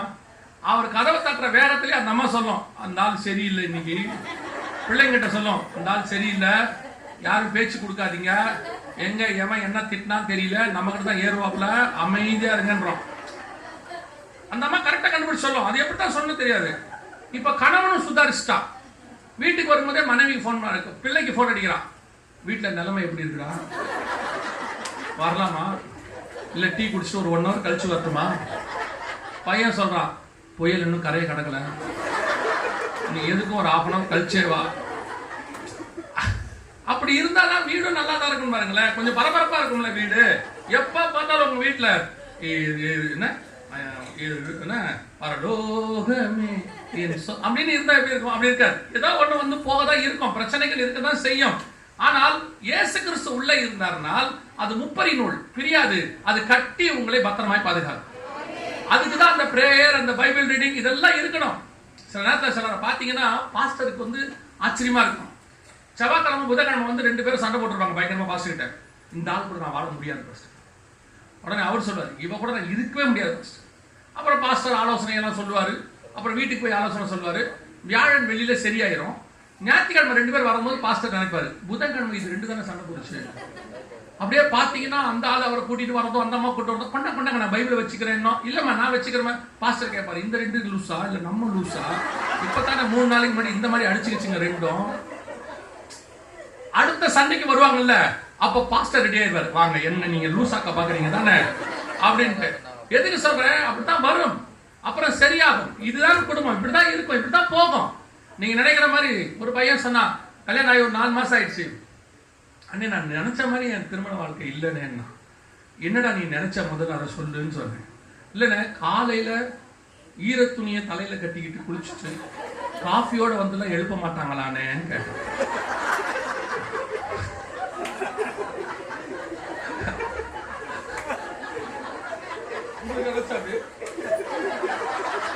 அவருக்கும் இல்ல, எனக்கும் இல்ல, யாருக்கும் இல்ல, உங்களுக்கு இல்ல. கனடால என் நண்பர் ஒருத்தர் இருக்காரு. இப்பவும் சொல்வாரு, பாஸ்டர் அந்த ஈர துணி என்னச்சுன்னு கேட்க, 2 பொண்ணு கல்யாணம் போகுது. இப்போ கேட்பாரு, இன்னும் அந்த ஈர துணியோட நீ எழுப்பல பாஸ்டர் அப்படின்னு. எதுக்கு சொல்றேன்? அப்ப நான் கேட்டேன், கடைசியா என்ன படம் நான் பார்த்தேன்னு கேட்டேன். ஏன்னா இது ரொம்ப 1960 வந்த படம். அப்பதான் அந்த காப்பியை கொண்டு வந்து அத்தான் எழுந்துறீங்க தாருங்கலாம். சரி, இப்ப என்னடா நடக்குதுன்னு காலையில தட்டி சொல்றாங்களாம், பால் வாங்கிட்டு வாங்க, காபி போடணும்ங்கிறாங்களாம். நான் சொன்னேன், அது ஒரு ஐடியா இருக்குடா, அது சரியாயிரும்னு சொன்னேன். என்னென்ன செய்யணும்னா, நீ பால் வாங்க போகாத, ஏஞ்சி காப்பி குடிக்க டீ கடைக்கு போயிடு. ஏன்னா நான் கத்துக்கிட்டேன். இப்ப நீங்க காப்பி கேட்டீங்கன்னா பால் கேட்பாங்க, நீங்க போய் வாங்கிட்டு வரணும். அப்புறம் அவங்க அந்த பாலை காய்ச்சி போறதுக்கு 7:30 மணி ஆயிடும். உங்களுக்கு காப்பி குடிக்கிற ஆசையே போயிடும். அப்ப நான் ஒரு நாள் என்ன பண்ணேன், எதுக்குடா நமக்கு வம்பு அப்படின்னு ஒரு 5:30 மணிக்கு எழுந்திரிச்சு வெளியே போனா டீ கடைக்கு போனேன். டீ இருந்துச்சு. போனோன்னா அவனே எல்லாம் நல்லா கேட்கறாரு. இப்போ டீ கடைக்காரர் சூப்பரா கேட்கறாரு, சார் சக்கரை போடணுமா வேணாமா, காப்பியா லைட்டா ஸ்ட்ராங்கா எல்லாம் கேட்கறாங்க. இந்த மாதிரி எங்கேயுமே கேட்க மாட்டாங்க, எந்த வீட்லயும் கேட்கறதே இல்லை. அவங்க கொடுக்கறதா நம்ம குடிக்கணும், அது வேற விஷயம். அந்த அழகா அந்த 10 ரூபாய்க்கு அவர் எவ்வளவு கேள்வி கேட்கறாப்ல இல்லையா? டாக்டரோட அக்கறையா இருக்காப்ல. ஒரே 10 ரூபா தான் நம்ம டீ கொடுக்குறோம். சார் ஸ்ட்ராங்கா லைட்டா சக்கரை தூக்கலா, நாட்டு சக்கரையா, ஒயிட் சுகரா எல்லாம் கேட்கறாப்புல. ஃபர்ஸ்ட் கிளாஸா போட்டு கொடுத்துருவாரு. திருப்பி கேட்பாரு, சார் நல்லா இருந்துச்சா அப்படிப்பாப்புல. எல்லாம் ஓகே. நான் போய் நின்ன உடனே பார்த்தா டீ கடையில பயங்கர கூட்டம். அப்பதான் நினைச்சேன், நான் மட்டும் இல்ல, என்ன மாதிரி பாதிக்கப்பட்டவன் ஒரு 50 பேர் இருக்கான். காலையில் 5:30 மணிக்கு எல்லாரும் டீ கடையில் நிக்கிறானா என்ன அர்த்தம்? இவன் எவனுக்குமே வீட்டுல டீ கிடைக்கலன்னு அர்த்தம். அதுல நான் இன்னொன்னு கண்டுபிடிச்சேன். நான் சாலமோனுடைய பயங்கரமான ஞானி ஆயிட்டேன். இன்னொன்னு கண்டுபிடிச்சேன், அத்தனை கூட்டத்திலும் ஒரு பெண்ணை நான் காணவில்லை. 1000 பேரில் ஒரு புருஷனை கண்டேன், ஒரு ஸ்திரியை காணவில்லை. அப்ப என்ன கண்டுபிடிச்சனா, டீ குடிக்கிறதுக்கு காலகாத்தால் 5:30 மணிக்கு ஏந்திரவன் இவன் மட்டும் தான். இவனுக்கு கிடைக்கல, அத்தனை மயிலும் அங்க வந்திருக்கான், நாமளும் அங்க போய் ஜோதியில ஐக்கியமாயிருக்கோம். அவ்வளவுதான். நீ எதுக்கு டீ கட்டி வீட்டுல சண்டை போடுற? கிடைக்காது. ஒண்ணு டீ வேணும்னா வெளியே போய் குடி, இல்ல டீ குடிக்கிறத மறந்துரு, வேலை முடிஞ்சு. நீ சொல்லிக்கலாம், நான் டீ குடிக்கிற பழக்கமே இல்லைங்க. ஏன் உனக்கு அந்த பழக்கம் வந்துச்சு? கொடுக்கலங்க, பழகிருச்சு, வேலை முடிஞ்சு. இதுக்கு போய் வீட்டுல சண்டை போட்டு எதிர்பார்த்து, நான் அந்த மனைவிட்ட அப்படி எதிர்பார்த்தேன், இப்படி எதிர்பார்த்தேன். கல்யாணம் பண்ணி ஒரு பொண்ணை கூட்டு வந்தாங்க. கூட்டு வந்து இந்த ஆள் பயங்கரமான வெஜிடேரியன், பியூர் வெஜிடேரியன் இவர். அது சர்க்கரையில் எறும்பு இருந்தால் கூட சாப்பிட மாட்டாப்புல, அந்த மாதிரி ஒரு ஆள். அந்த அம்மா வந்துச்சு கல்யாணம் பண்ணி வந்த உடனே நானும் கூட உட்காந்துருந்தேன். நாங்களாம் அப்போ தான் ஃபர்ஸ்ட் டே கூப்பிட்டு வரோம். கூப்பிட்டு வந்தோடனே உனக்கு என்னம்மா சமைக்க தெரியும்னு கேட்டேன். சிக்கன் ஃப்ரைட் ரைஸும் பீஃப் ஃப்ரையும். நான் நினச்சேன் செத்தான் சேகர், தொலைஞ்சாவன். அவர் வாழைத்தண்டு கேட்கறாரு, அந்த அம்மா மாட்டுக்கறி செய்யுது. வேலை முடிச்சா ஒண்ணு இந்த அம்மா வெஜ்ஜா மாறணும், இல்ல இந்த ஆளு மாட்டுக்கறிக்கு மாறணும். இப்போ 20 வருஷம் ஆயிடுச்சு, பையன் சிக்கன் சாப்பிட்றான். அந்த அம்மா வாழைத்தண்டுக்கு மாறல, இவன் தான் சிக்கனுக்கு மாறி இருக்கான். வேலை முடிச்சுல, அவ்வளவுதான். இவ்வளவுதான் ஃபேமிலி, இப்படிதான் இருக்கும். உடனே இவரை மாதிரி அவரை மாத்த ட்ரை பண்றது. அந்த அம்மா மாதிரி இவரை மாத்த அக்செப்ட் as it is. அதாவது அப்படிதான் இருக்கும். ஆனால் தமிழ் டிரான்ஸ்லேஷன் இருக்கிற வண்ணமாகவே. நீங்க அதை மாற்ற முடியாது. மாத்தினா சண்டை தான் வரும், பிரச்சனை தான் வரும். ஆண்டவர் சொல்றாருல்ல, ஏற்ற துணை உனக்கு உண்டாக்குவேன் அப்படின்னாருல. ஏற்ற துணைனா என்ன? உங்களுடைய குடும்ப முகாம் தானே. எனக்கு நீங்க சொல்லுங்க, இவ்வளவு நான் பேசுறேன், இப்ப நீங்க சொல்லுங்க, ஏற்ற துணைனா என்ன? சும்மா சொல்லுங்க, ஏற்ற துணை அப்படின்னா என்ன? உங்களுடைய மைண்ட்ல உள்ள சொல்லுங்க. உடனே போய் தியானிக்காதீங்க, எப்படி ஜெகன் கேட்கிறாரு என்ன வரும் அப்படி போகாதீங்க. உங்களுக்கு ஏற்ற துணை நீங்க நினைச்சது என்ன? கல்யாணம் ஆகும் போது, இப்ப 4 வயசுல பையன் இருக்கும்போது கேட்கல, நீங்க கல்யாணம் ஆகும் போது கேட்டேன். நீங்கள் கல்யாணம் ஆகும் போது ஏற்ற துணை என்றால் என்ன?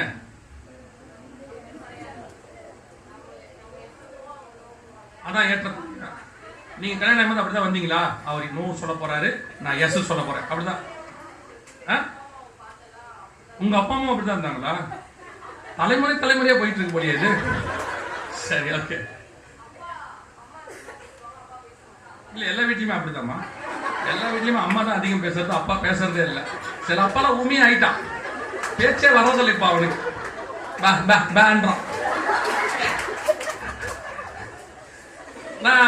நான் சொல்றது பொய்யெல்லாம் இல்ல. நீங்க பாருங்க, மோசே எகிப்தில் வாக்கில் வல்லவன், 7ஆம் அதிகாரத்துல இருக்கு. கரெக்ட் தானே? கர்த்தர் ஒரு கல்யாணம் பண்ணி வச்சாரு, 40 வருஷம் ஆச்சு. அவன் சொல்றான், நான் திக்குவாயும் மந்தனாவும் உள்ளவனாய் மாறினான். வேலை முடிச்சுல. நான் என்ன பொய்யா சொன்னேன்? எகிப்துல பேசினே இருப்பான் போல, பட பேசினே இருப்பான் போல. 40 வருஷம் ஆச்சு. அந்த அம்மா பேச ஆரம்பிச்சு, இவன் திக்குவாய் மந்தனாமாயி ஆடு கூட போயிட்டான். இன்னைக்கு பல கணவன் வீட்டுல அப்படிதான் உட்காந்துருக்கான். அந்த அம்மா பேசிட்டே இருக்கான், அப்படின்றான். மீறி பேசவே முடியாது. சில நேரத்துல மனைவி வந்து கேட்கும், தெரியுமா இந்த புடவை எப்படி இருக்கு அப்படின்னு கேட்கும். நிறைய கணவன் பாருங்க சுதாரிப்பா அப்படி பார்ப்பான், பதிலே சொல்ல மாட்டான். என்ன பார்த்துட்டே இருக்கேன்? அதுக்கு ஒரு பதில் தான் இருக்கு. என்ன பதில்? நல்லா இருக்கு. ஒரே பதில் தான் இருக்கு, 2வது பதில் இல்ல. நீங்க நல்லா இல்லைன்னு சொல்லி பாருங்க. அந்த அம்மா அப்புறம் ஆரம்பிக்கும், உங்களுக்கு டேஸ்டே இல்லப்பா, உங்களுக்கும் இல்ல உங்க அம்மாவுக்கும் இல்ல. உங்க அம்மா ஒரு புடவை கட்டியிருக்காங்களா, அது என்ன கலரு? உங்க தங்கச்சிக்கு நிச்சயதார்த்துக்கு ஒரு கடவுள் கட்டிது, அது என்ன கலரு?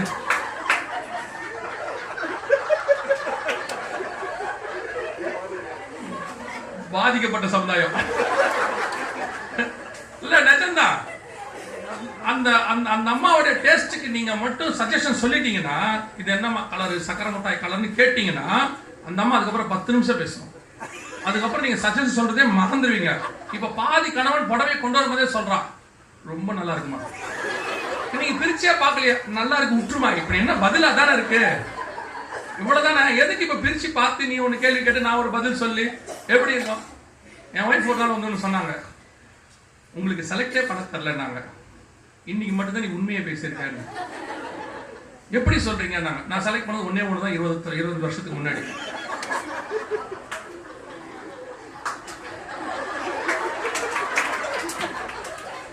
எனக்கு பண்ண தரல. அதுக்கப்புறம் நான் செலக்ட் பண்ணதை நிறுத்திட்டேன், நோ செலக்ஷன். அவங்க என்ன சொன்னாங்க, உனக்கு செலக்டே பண்ண தரலங்க உங்களுக்கு. நாங்க ஆமா ஒத்துக்கிறேன், பண்ணிதான் நல்லா பண்ணிருக்க மாட்டோமா. அப்படித்தான். நல்லா கவனிச்சுக்கொள்ளுங்க. ஃபேமிலி என்றால் எல்லாம் இணைந்ததுதான். என்னது ஃபேமிலி? பிரச்சனை வரும், போராட்டம் வரும், அவைகளுக்கு நடுவுல முப்புரி நூலாக இயேசு இருக்கிறார். நடுவுல அவர் இருக்கணும். பாம்பு உள்ள வந்துச்சுன்னா 2 பிரிஞ்சிடும். ஆனா அந்த விஷயத்துல உண்மையிலேயே ஆதாம் கிட்ட ஒரு நல்ல குணம் இருந்தது. அவனுக்கு ஏவாள் மேல வருத்தம் இருக்கு. என்ன வருத்தம் இருக்குன்னா, ஆண்டவர் கேட்டவன சொல்றான், நீர் கொடுத்த ஸ்திரீயானவள் பழத்தை புசிக்க கொடுத்தான். உண்மை. அவனுக்கு வந்து அவன் மேல ஒரு வருத்தம் இருக்கு. நீர் கொடுத்த ஸ்திரீயானவள் புசிக்க கொடுத்தான். ஆனா கர்த்தர் அவங்களை அனுப்பின உடனே 930 வருஷம் உயிரோடு கூட இருந்தான்னு பைபிள் இருக்கு. 930 வருஷமும் அவன் ஏவாளோட கூட தான் இருந்தான். அதுக்கப்புறம் 4ஆம் அதிகாரம் 1ஆம் வசனம் சொல்லுது, அவன் என்ன செஞ்சானா, ஏவாளை அறிந்தான், அவள் காயினை பெற்றான். 5ஆம் அதிகாரம் 1-2 வசனம் சொல்லுது, ஆதாம் 130 வயதான போது சேத்தை பெற்றான். யோசித்து பாருங்க, 930 வருஷம், வாட் எவர் இட் இஸ், உன்னால தான் எனக்கு தோட்டம் போச்சு. சில ஆட்கள்லாம் பாத்தீங்கன்னு சொன்னா இன்னும் நடந்ததையே என்ன பண்ணுவாங்க, பேசிக்கிட்டே இருப்பான். இந்நேரம் ஏவாள்கிட்ட என்ன சொல்லிருக்கணும், உன்னாலதான் தோட்டம் போச்சு, உன்னாலதான் ட்ரெஸ் போச்சு, உன்னால சாப்பாடு போச்சு, உன்னாலதான் ஆண்டவர் என்ன விரட்டி விட்டாரு. இன்னைக்கு சில கணவர்லாம் இருக்காரு, கல்யாணத்துல அவங்க மாமா சொன்னதை இன்னும் நினைச்சுப்பாரு, உங்க அப்பா 25 வருஷத்துக்கு முன்னாடி என்ன ஒரு வார்த்தை சொன்னாரே, அவங்க அப்பா செத்து 10 வருஷம் ஆச்சு, அவர் செத்துட்டாரு, ஆனா அந்த வார்த்தை இன்னும் என் மனசுல தச்சுக்கிட்டே இருக்கு. இவர் மட்டும் பெரிய சாந்த சொருபி, இவர் பேசினதெல்லாம் நம்ம மறந்துட்டோம். நிறைய வீடுகள் அப்படிதான் இருக்கு. சில என் கணவர் என்னுடைய ஃப்ரெண்ட் ஒருத்தர் ஒரு நாள் என்ன பண்ணாரு, ஒரு மனைவிக்கு ஞாபகம் இருக்கிறத பத்தி சொன்னாரு. எப்படின்னு கேட்டா, இவரு மனைவிக்கு ஒரு சாரி எடுத்துட்டு வந்திருக்காரு. எடுத்துட்டு வந்தோடனே நம்ம சொல்லியிருக்காங்க, மனைவி சொல்லியிருக்காங்க, இது நம்ம கல்யாணம்னா இப்ப அந்த பொண்ணு வந்து ஃபர்ஸ்ட் இயர் படிக்குது காலேஜ்ல, நல்ல மனசுல வச்சுக்கோங்க. நம்ம கல்யாணத்துக்கு முன்னாடி என்கேஜ்மெண்ட் நடக்கும் போது உங்க அம்மாவுக்கு இதே கலர்ல தான் நீங்க சாரி எடுத்துட்டு வந்தீங்க. அது நடந்து கிட்டத்தட்ட 19 வருஷம் 20 வருஷம் ஆகுது. இவன் சொல்லியிருக்காங்க, சே அது 20 வருஷத்துக்கு முன்னாடி இந்த டிசைன்லாம் இருக்கவே இருக்காது, நீ என்ன பேசியிருக்க. ஒரு 5 நிமிஷம் அந்த அம்மாவை காணும், நேரா போய் ஆல்பத்தை தேடி கண்டுபிடிச்சு போட்டோ எடுத்துட்டு வந்து என்கேஜ்மெண்ட்ல பார்த்தா அந்த அம்மா இந்த சாரி தான் கட்டியிருக்கு, இதே டிசைன். அப்படியே அவன் பார்த்து ஷாக் ஆயிட்டான். அவன் சொல்றான், என்னடா பண்ண, அன்னையோட பேசுறதை நிறுத்திட்டேன்டா, நான் அவன் எது சொன்னாலும் 2 வார்த்தையோட என் வாழ்க்கையை முடிச்சுக்கிறேன். ஒன்னு சாரி இல்ல சரி, வேலை முடிஞ்சு. 2 வாழ்க்கையில தான் என் வாழ்க்கையை ஓட்டிக்கிட்டு இருக்கேன். ஒன்னு சாரி இல்ல சரி, ஒன்னு தப்பு பண்றோமோ இல்லையோ. என் தம்பி ஒருத்தர் இருக்கான், அண்ணே என் ஒய்ஃப் ஏன்னா இப்படி இருக்கு. என்னடா அண்ணன், அவ தப்பு பண்ணிடுறானே, நான் சாரி கேட்கற வரைக்கும் அவ கோபமா இருக்கு. தப்பு அவங்க பண்ணிடுவாங்களாம், சாரி வந்து கடைசியில நம்மளா தான் சரி விடு, என் மேல தான் தப்பு அப்படின்னு நம்ம சொன்னாதான் சரி வாங்கணும். என்ன நடந்துச்சு நம்மளே மறந்துடுவோம். இப்ப கவனிச்சு பாருங்க, பயங்கர சந்தோஷமா இருக்கு, என்னன்னு தெரியலையே. அவர் என்ன யோசிச்சிருக்காருன்னா, இத்தனை வருஷமா இப்படிதான்டா ஒருத்தனை தேடினேன், என் மனதின் பாரத்தெல்லாம் கொட்டத்துக்கு ஒரு ஆள் எனக்கு வேணும். ஏமா சொல்லுங்க, கேட்டதான் தெரியும் இங்க என்ன கதைன்னு சொல்லி. ஒருத்தர் கேட்டாரு, எப்படி நீங்க இவ்வளவு தைரியமா பேசுறீங்க. நான் என் மனைவி கூட்டிட்டு வர்றதில்ல, ஒரே தைரியம் தான், அவ்வளவுதான். பாஸ்டர்னால ஏன் பேச முடியாதுன்னா, எல்லா கூட்டத்திலையும் பாஸ்டர் முன்னாடி உட்காந்துருப்பாங்க, எது பேசாம பார்த்துட்டே இருப்பாங்க. அதனாலதான் நிறைய பாஸ்டர் பாருங்க, நீங்க நினைச்சுப்பீங்க அவர் மகிமையில இருக்காரு, இல்ல அவர் கண்ணு மூடிட்டே பேசுவார். அவர் காரணம் என்ன, ஒரு பிரசன்ஸ்ல எல்லாம் இல்ல. அந்த அம்மா பார்க்க முடியாது பிரசங்கத்துல, பார்த்தா உன் மனைவியை நேசிப்பாயான்னு பார்த்தா அந்த மாதிரி பார்த்தோம், அப்படியே உட்காந்துருக்கு. உன் மனைவி நீ என்ன விதமாய் நடத்துக்கிறாய் அந்த மாதிரி பார்ப்போம். அதுக்கப்புறம் அந்த பக்கம் பார்க்க மாட்டாரு, இதே கை வச்சுதான் பேசுவோம். அதனால பாஸ்டர்ஸ்க்கு இல்லாத பெரிய சுதந்திரம் எனக்கு உண்டு. என்னன்னா, நான் போற இடத்துல நான் ஒரு எங்க போய் பேசணும்னா அங்கெல்லாம் கூட்டு மனைவி கூட்டு போக முடியாது. அதனாலதான் நான் 2 பிரதர்ஸை கூட்டு வந்திருக்கேன். இவங்க 2 பேர்த்த ஒரு பெரிய பிளஸ் பாயிண்ட் என்னன்னா, நான் என்ன பேசுறேன்னு எங்க வீட்டுல போய் சொல்ல மாட்டாங்க. அந்த நம்பிக்கையில தான் இவங்க 2 பேரும் கூட்டு வந்திருக்கேன். அதுலயும் ஒரு சிலர்லாம் இருக்கா, நம்ம பேசுறத போய் சொல்லுவாங்க, இவங்க இங்க போனாரு என்ன பேசினாருன்ட்டு, அது இன்னும் பிரச்சனையா போயிடும். ஆனா இவங்க 2 பேர்ட்ட ஒரு பெரிய பிளஸ், எதுவும் சொல்ல மாட்டாங்க இன்னைய வரைக்கும். ஆனா அவர் சொல்ல மாட்டாரு, ஏன்னா அவர் சொன்னாருன்னா அவர் பேசுறத அவர் வீட்டுல போய் நான் சொல்லுவேன். யோசிச்சுக்கொள்ளுங்க, குடும்பம் என்பது இத்தனை பிரச்சனையோட இருக்கும். ஆனால் அவளத்துக்கு நடுவில் ஆதாம் யாரோட இருந்தான், ஏவாள் கூடவே இருந்தான். அந்த பிரிவே இல்லை பாருங்க. அதுக்கப்புறம் காயின்ல வந்து 2 மனைவிலாம் வந்துருச்சு. ஆனா இந்த ஆள் 930 வருஷம் ஒரே மனைவி. எவ்வளவு கஷ்டம் தெரியுமா, இருக்கிறதுலே கஷ்டம் அதுதான். நமக்குலாம் 30-40 நாக்கு தள்ளிடுது இல்லையா. ஒரு இடத்துல நம்மளாம் ஆண்டவருக்கு ஜெபம் பண்றோமா இல்லையா, எப்ப வருவீர் இயேசுவே எங்கி உள்ள உண்மை தேடுது. நிறைய பேரை பரலோகத்தை வாஞ்சிக்க வைக்கணும்னா கல்யாணத்தை தவிர வேற வழியே இல்லை. நீங்க கல்யாணம் பண்ணிடுங்க, அதுக்கப்புறம் பாருங்க அந்த அம்மா ஆண்டவரையே நோக்கி பார்த்தோம், எப்ப ஆண்டவர் வந்தா போலாம். அதாவது காரணம் என்ன, ஆனா இதான் காரணம். அப்ப யோசிச்சு பாருங்க, 930 வருஷம் ஒரு மனைவியோட வாழ்ந்திருக்கான். ஆனா பிரியனுங்கிற எண்ணம் அவனுக்கு வரவே இல்லை. அவளாலதான் தோட்டம் போச்சு, அவளாலதான் சாபம் வந்துச்சு அப்படின்னு அவன் வியூல சொல்றேன். ஆனா பைபிள் அப்படி சொல்லல. ஸ்திரீயானவள் வஞ்சிக்கப்பட்டால் தான் இருக்கு, ஆதாமை குறித்து மீறிதான் இருக்கு. பிரச்சனை ஆதாம் தான் இருக்கு. ஆனால் 930 வருஷம் ஒரே ஃபேமிலி. இன்னைக்கு நிறைய குடும்பத்துல இதான் பிரச்சனை. சின்ன சின்ன விஷயம் வந்தோடனே உன்னாலதான் யாராலையுமே இல்லை, நம்மளால. அதை உட்காந்து பேசணும். நானும் என் மனைவி 25 வருஷம் சண்டைலாம் நல்லா போடுவோம், நல்லா சண்டை வரும், பெரும்பாலும் சண்டை வந்துடும், இல்லைன்னா சொல்ல மாட்டேன். நிறைய பேர் நல்லா பேசின உடனே ஓ இவர் டவுன் டு எர்த் போல, இவங்க சூப்பரா, அதெல்லாம் கிடையாது. நிறைய சண்டை வரும், எல்லாம் வரும்.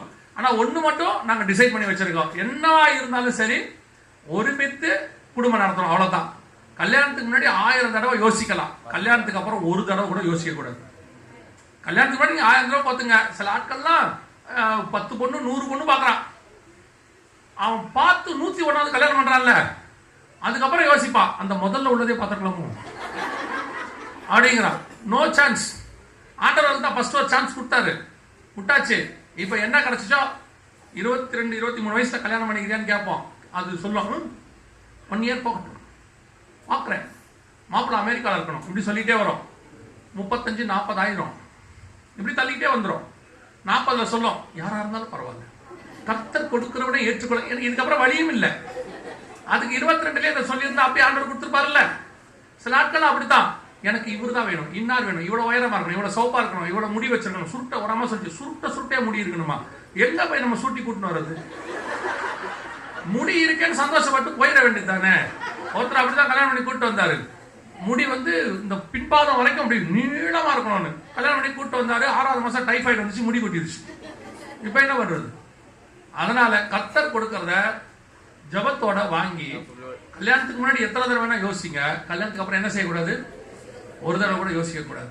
சோ இது முதலாவதாக ஆண்டவருக்குள்ள இருக்கும்போது குடும்பத்தை பண்படுத்தவும் காக்கவும். எனி அதர் பர்சன் யாருமே உள்ள வரக்கூடாது குடும்பத்துக்குள்ள, யாரையும் உள்ள விடாதீங்க. நான் கல்யாணம் பண்றவங்களுக்கு ஒரு ஆலோசனையாக சொல்றேன், உங்கள் தாய் தகப்பனை கூட உள்ள விடாதீங்க. நிறைய குடும்பங்கள்ல இந்த அப்பாக்களும் அம்மாக்களும் பெரிய பிரச்சனை. பையனுக்கு பிரச்சனை அம்மா தான். அம்மாவுக்கு இருக்கு பாருங்க, மாமியாரு கல்யாணம் பண்ணி கூட்டிட்டு வந்த உடனே இந்த அம்மா தான் வயசாகுதுங்க, பையனுக்கு ஒரு கல்யாணத்துக்கு பொண்ணை பாருங்க வயசாகுதுன்றாங்க. கல்யாணம் பண்ணி கூட்டு வந்த உடனே பையன் கிட்ட சொல்றாங்க, நீ சின்ன பையன், உனக்கு ஒண்ணும் தெரியாது, என் பேச்ச கேளு. இது என்ன கான்செப்ட்?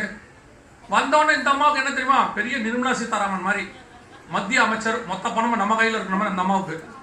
அதுல வேற இந்த பீரோ சாவியை விட்டு கொடுக்கறதுல அவ்வளோ, காலையில கிச்சனை விட்டு கொடுக்கறதுல அவ்வளோ. எதுக்கு? காலையில அவ காப்பி போடுறான். இத்தனை நாள் யார் போட்டது? நீங்க தான் கொஞ்சம் ரிட்டையர் ஆகுங்களா, என்ன இப்ப அந்த அம்மா தான் போடட்டுமே. காப்பி போடுறதுல என்ன உங்க அரசியல் இருக்கு? என் பையனுக்கு எப்படி செய்யணும் எனக்கு தான் தெரியும், அப்புறம் கல்யாணம் பண்ணிய அங்க உட்காந்துட்டு அந்த பொண்ணுகிட்ட உனக்கு ஒண்ணும் தெரியாது, நீ முதல்ல கொஞ்ச நாள் வெயிட் பண்ணு. எதுக்கு? நான் தான் எப்பவும் சொல்லுவேன், கல்யாணம் பண்ணா முதல்ல அவங்கள விட்டுருங்க. சின்ன பசங்க வாழ தெரியாது, இந்த நடுவில் இந்த அம்மா பூந்து உள்ள போய் என்ன செய்யும், குடும்பத்தை கெடுத்துக்கிட்டே இருக்கும். நான் எல்லா அம்மாவையும் சொல்லல, அந்த மாதிரி செய்யற அம்மாக்களை சொல்றேன். அந்த 2 பேரும் என்ன வாழ்றாங்களோ வாழட்டும். இல்லைங்க அவங்களுக்கு ஏதாவது சின்ன பிள்ளைகளா இருக்காங்க, நம்ம தான் ஆலோசனை சொல்லணும். கேட்டா சொல்லுங்க, ஆலோசனை மட்டும் கேட்டா தான் சொல்லணும், அப்பதான் மரியாதை. நீங்களா போய் சொன்னீங்கன்னா ஆலோசனைக்கு மரியாதை கிடையாது. அவங்க கேட்கட்டும். நீங்க பாருங்க, சைக்கிள் ஓட்டுறான்ல, ஓட்டுவாங்களா முந்தியெல்லாம், சைக்கிள் ஓட்டும்போது கீழே விழாம சைக்கிள் கத்துக்கிட்டு இருக்கானா? கன்ஃபார்மா கீழே என்ன செய்வாங்க? கார் ஓட்ட ஆரம்பிக்கும் போது பாருங்க, முதல்ல கீர் போட்டு வண்டி ஆஃப் ஆயிரும், இடிக்கும், ஏதோ ஒன்று நடக்கும். அப்பதான் கொஞ்சம் கொஞ்சமா என்ன பண்ணிப்பாங்க, கத்துப்பாங்க. அவ்வளவுதான். எனக்கெல்லாம் சின்ன வயசுல சட்டைக்கு பட்டனே போட தெரியாது, மாத்தி மாத்தி போட்டுருவோம். எங்க அம்மா தான் கரெக்டா போட்டு விடுவாங்க. அதுக்கப்புறம் பட்டன் போட கத்துக்கிறோம். எந்த ஒரு விஷயத்துக்கும் நம்ம கத்துக்கிற காலம் ஒண்ணு இருக்கு. அதே மாதிரி அவங்க கல்யாணத்துல விடுங்க, நடுவுல உள்ள போயிடுறது. மறுநாள் காலையில போன் அடிக்கிறது பொண்ணுக்கு, அம்மா என்ன குழம்பு வச்ச, என்ன பண்ணிட்டு இருக்கிற, அவரை கொஞ்சம் நீயே உன் பக்கத்துல வச்சுக்கோ, விட்டா அவர் போயிடுவாரு. மருமகளுக்கு மகளுக்கு அம்மா சொல்லி கொடுக்குது. சில அப்பா இருக்காரு, ஏதாவது சண்டை வந்த உடனே பொண்ணுக்கு போன் பண்றது, நீ கிளம்பி வாமா, நீ அப்பா இருக்க, அப்பா பாத்துக்கிறேன் வா. அப்புறம் எது கல்யாணம் வச்சியா? அவங்க போடட்டும் சண்டை, அப்புறம் அவங்களே சமாதானம் ஆகட்டும். உடனே கூப்பிட்டு வீட்டுக்கு வா, அடிக்க கூடாது, அது நியாயம். அடிச்சா கண்டிப்பா கேள்வி கேட்கணும். திட்டு வரும், சண்டை வரும், எல்லாம் வரதான் செய்யும். என்ன செய்ய முடியும்? உடனே அப்பா உள்ள பூந்துறது. என்ன கேட்டவொடனே அந்த பாம்பு அந்த அப்பா தான், அந்த அம்மா தான் பாம்பு. அந்த பையன் கூட பக்கத்துல உட்காந்துக்கிட்டு, டே குடும்பத்தை பிரிச்சுடுவாடா, கூட்டிட்டு போயிடுவாடா. அப்புறம் ஏன் கூட்டு வந்தீங்க அந்த பொண்ணை? அப்புறம் எதுக்கு அந்த பொண்ணை கூட்டு வந்தீங்க? கூட்டு வந்து அந்த பொண்ணையும் நாசம் பண்றது, இவன் வாழ்க்கையும் நாசம் பண்றது. எல்லாம் உட்காந்துக்கிட்டு நீங்க சந்தோஷமா இருங்க, கூட்டு குடும்பமா இருங்க, யாரும் வேணாம்னு சொல்லல, தனியா வைங்க, அது உங்க இஷ்டம், உங்களோட குடும்ப சூழ்நிலை. ஆனால் அவர்கள் ஃபேமிலியில நீங்க தலையிடாதீங்க. உள்ளுக்குள்ள பாம்பு வர மாதிரி நீங்க வராதீங்க. வந்தீங்கன்னா கஷ்டம், அது பெரிய பிரச்சனையை உண்டாக்கும், குடும்பம் பிரிஞ்சிடும். அப்புறம் உங்களுக்கு என்ன தெரியுமா, போனா போகட்டும், வேற ஒரு பொண்ணு பார்த்துக்கலாம். சொல்ற அம்மாவும் நரகத்துக்கு போவீங்க, கற்ற பையனும் நரகத்துக்கு போவான். ஒரு கல்யாணம் தான், அதை பார்த்து யோசிச்சு ஜோம் பண்ணி ஃபாஸ்டிங் பண்ணி நல்லா பண்ணி ஜோம் பண்ணிக்கங்க, கல்யாணம் பண்ணிக்கங்க. பண்ண பிறகு கிறிஸ்து வர வரைக்கும் அந்த ஒரு கல்யாணம் தான், நோ மோர். ஒருவனுக்கு ஒருத்திங்கிறது பைபிள் சொல்ற கான்செப்ட். இயேசுவே சொல்வாரு, ஆதி முதல் கொண்டு அப்படி இல்லை, உங்கள் இருதயத்தின் கடினத்தின் நிமித்தமே மோசே அப்படி சொன்னார். ஆண்டவர் ஆதாமின் விலா எலும்புகளில் ஒன்றை எடுத்து, ஒண்ணுதான், ஒன்னே ஒண்ணுதான், நோ மோர். அது தாவீது பண்ணாரு, ஆபிரகாம் பண்ணாரு, ஈசாக்கு பண்ணாரு, யார் பண்ணாங்களோ. கிறிஸ்துவினுடைய உபதேசம் ஒரு கல்யாணம் தான், அதுதான் கடைசி வரைக்கும். பிரச்சனை இருக்கா, பேசி தீர்த்துக்கோங்க. ஒரு பிரச்சனையை சால்வ் எப்படி பண்ணணும்னு கத்துக்கோங்க. ஒரே பிரச்சனை தான், இப்போ இவங்க எப்படி சால்வ் பண்றாங்கன்னு நீங்க பாருங்களேன். இப்போ 26ஆம் அதிகாரம் ஆதியாகமத்தின் புஸ்தகம், 26ஆம் அதிகாரம் ஆதியாகமத்தின் புஸ்தகம்,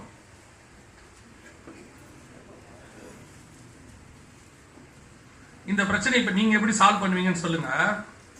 அந்த அம்மா எப்படி சால்வ் பண்ணுதுன்னு பாருங்க.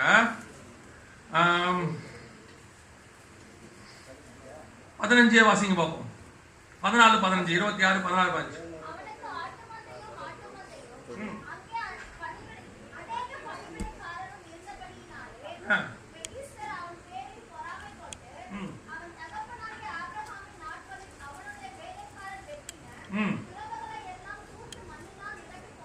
முதலாவது அவங்க அப்பாவுடைய சொத்தெல்லாம் நாசம் பண்ணிட்டாங்க. First point. ரெண்டாவது பாயிண்ட் வாசிங்க, 18 வாசிங்க.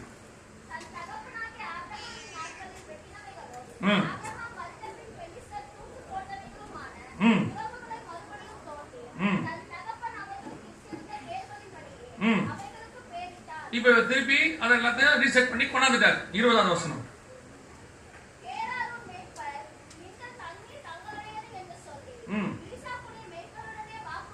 அவங்க எடுத்துக்கிட்டாங்க. இப்ப அதை முதல்ல நாசம் பண்ணிட்டாங்க, இவர் ரிஸ்டோர் பண்றாரு. திருப்பி அவங்க என்ன பண்ணிட்டாங்க, அதை எடுத்துக்கிட்டாங்க.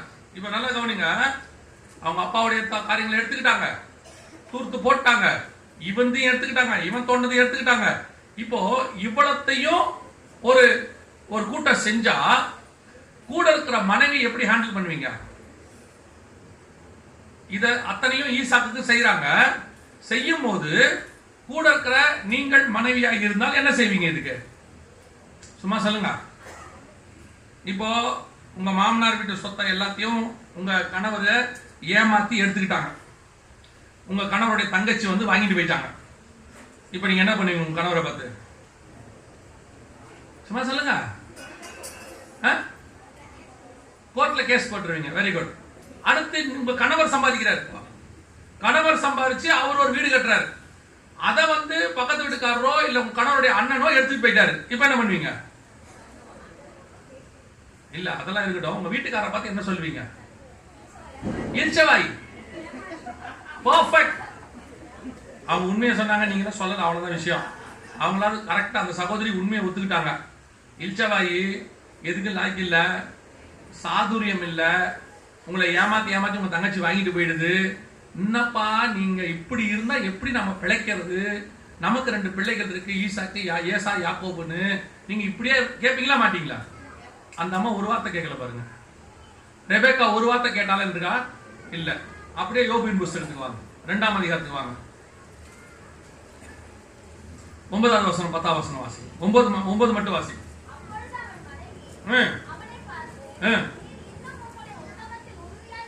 நீர் இன்னும் உங்களுடைய உத்தமத்தில்.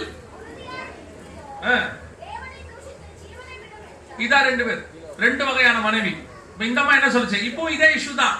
இவர் சொத்தை எல்லாம் சபையர் வந்து எடுத்துட்டு போயிட்டாங்க. அங்க இருக்கு, நீங்க நல்லா கவனிச்சு பாத்தீங்கன்னா இந்த வசனம் சொல்லும். 13, 14, 15 வாசிங்க. 14, 15 வாசிங்க.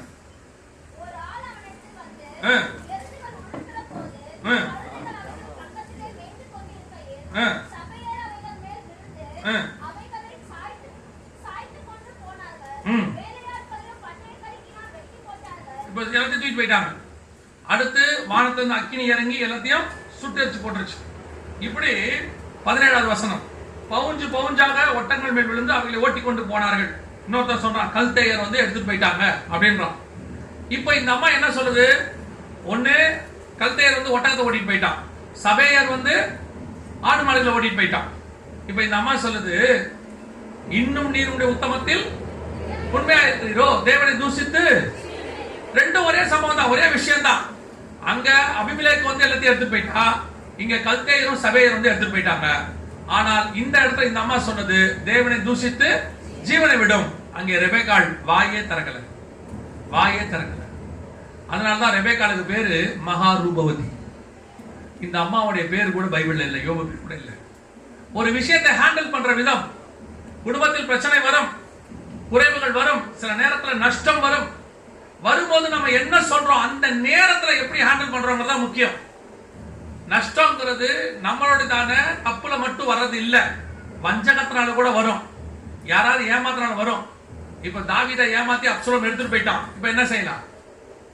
சொல்றது உங்களுக்கு புரியுதா? அப்ப நீங்க எப்படி ஹேண்டில் பண்றீங்க ஃபேமிலிய? அது கணவனுக்கு பொருந்தும், மனைவிக்கு பொருந்தும், ரெண்டு பேருக்கும் பொருந்தும். எப்படி ஹேண்டில் பண்றோம்? சரிப்பா போட்டோம், பாத்துக்கலாம், என்ன போனா போகட்டும். நாங்க எப்பவும் சொல்லுவேன், எங்களுடைய ஸ்டார்டிங் பாயிண்ட் வந்து பிளாட்ஃபார்ம் தான். பிளாட்ஃபார்முக்குள்ள ஓரமா இருந்த ஒரு சின்ன வீடு, 35 ரூபா வீடுலாம் ஸ்டார்ட் பண்ணோம், நானும் எங்க அம்மாவும் அங்கதான் ஸ்டார்ட் பண்ணோம். இப்பவும் சொல்லுவேன், நாங்கள் எதுக்கும் ஒரு நாளும் இந்த காரியங்கள் இல்ல ஐயோ இப்படி போதே ஆண்டவர் நாங்கள் இது பண்ணதே கிடையாது, நொந்து கொண்டதே கிடையாது. படிப்படியா கர்த்தர் உயர்த்தி நீங்க வச்சிருக்கிற வாழ்க்கையில குறைவுகள் வரும், பிரச்சனைகள் வரும், வியாபாரத்துல நஷ்டம் வரும், சில நேரங்களில் உங்க கையை விட்டு போகும். அந்த நேரத்துல எல்லாம் கணவனுக்கு துணைவியாக மனைவியும், மனைவிக்கு துணையாக கணவனும் இருக்கணும். அதுக்குதான் கர்த்தர் கொடுத்திருக்கிறார். நீங்க இப்ப என்ன ஆயிடும், ஒரு நாள் வந்தது ஈசாக்கை கர்த்தர் 100 மடங்கு ஆசீர்வதித்தார். ஒரு நாள் வந்தது யோபுவை கர்த்தர் 2 மடங்கு ஆசீர்வதிச்சார். ஆனா இப்ப 2 இருக்கட்டும், நீங்க ரெபெக்கால இப்ப நீங்க என்ன சொல்றீங்க? யோபுவின் மனைவி இன்னைக்கு சொன்னா என்ன சொல்றீங்க? யோபுவின் மனைவியை பத்தி நெகட்டிவ் மனசுல இருக்குதா, பாசிட்டிவ் இருக்குதா? நெகட்டிவ் தான் இருக்கு. ஆனா விஷயம் தெரியுமா? வாசிங்க யோபுவின் புஸ்தகம், யோபுவின் புஸ்தகம் கடைசி அதிகாரம் 42ஆம் அதிகாரம், 42ஆம் அதிகாரம் 12வது வசனம் வாசி. கர்த்தர் யோபுவின் முன்னிலைமையை பார்க்கிலும்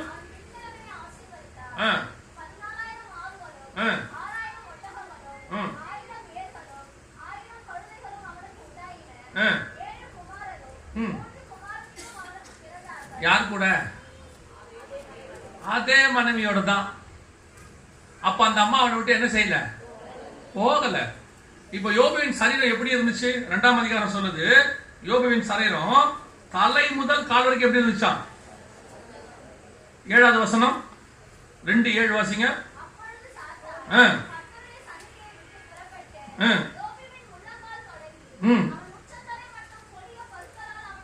பருக்கோட ஸ்பெஷாலிட்டி என்ன தெரியுமா? ஆறிடும், தழும்பு போகாது. புண்ணு வந்து ஆறிடும், தழும்பும் போயிடும். பரு என்ன செய்யாது, தழும்பு மட்டும் போகவே போகாது, சுகமாயிடும். ஆனா அந்த தழும்பு பாடியில இருந்துட்டு தான் இருக்கும். இப்போ அதே யோபுவின் சரீரம், அதே யோபு தான், அதே கணவனோடு கூட தான் இந்த அம்மா வாழ்ந்திருக்குது. வாழ்ந்து 10 பிள்ளைகளை பெற்றெடுத்திருக்குது. இந்த அம்மா துக்கத்திலையும் கூட இருந்துச்சு, ஆசீர்வாதத்திலையும் கூட இருக்கிறாங்க. ஆனால் இது எல்லாம் பைபிள்ல இருக்கு, நாம அதெல்லாம் மனசுல நிக்கல. எது நிக்க தெரியுமா? தேவனை தூஷித்து ஜீவனை விடும். அந்த ஒரு நெகட்டிவ் அதுதான் நிக்கும். அதைத்தான் நான் உங்களுக்கு சொல்றேன், சகோதரிகளுக்கு அதிகமா சொல்றேன். உங்களுடைய தியாகம் பெருசு, நிறைய செய்றீங்க. சிலர்லாம் சொல்லுவாங்க அவங்க வீட்டுல சும்மா தான் இருக்காங்க. வீட்டுல இருக்கிறது சும்மா இல்ல, பெரிய கஷ்டம். ஒரு நாள் வீட்டுல என்னெல்லாம் இருக்கவே முடியாது.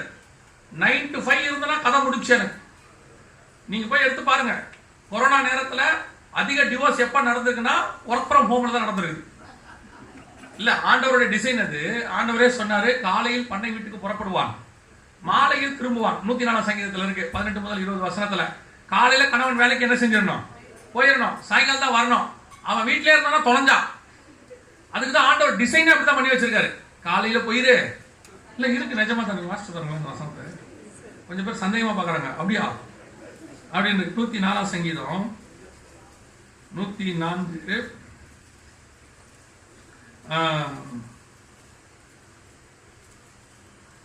20வது வசனம் வாசிங்க. இல்ல 22ல வாசிங்க.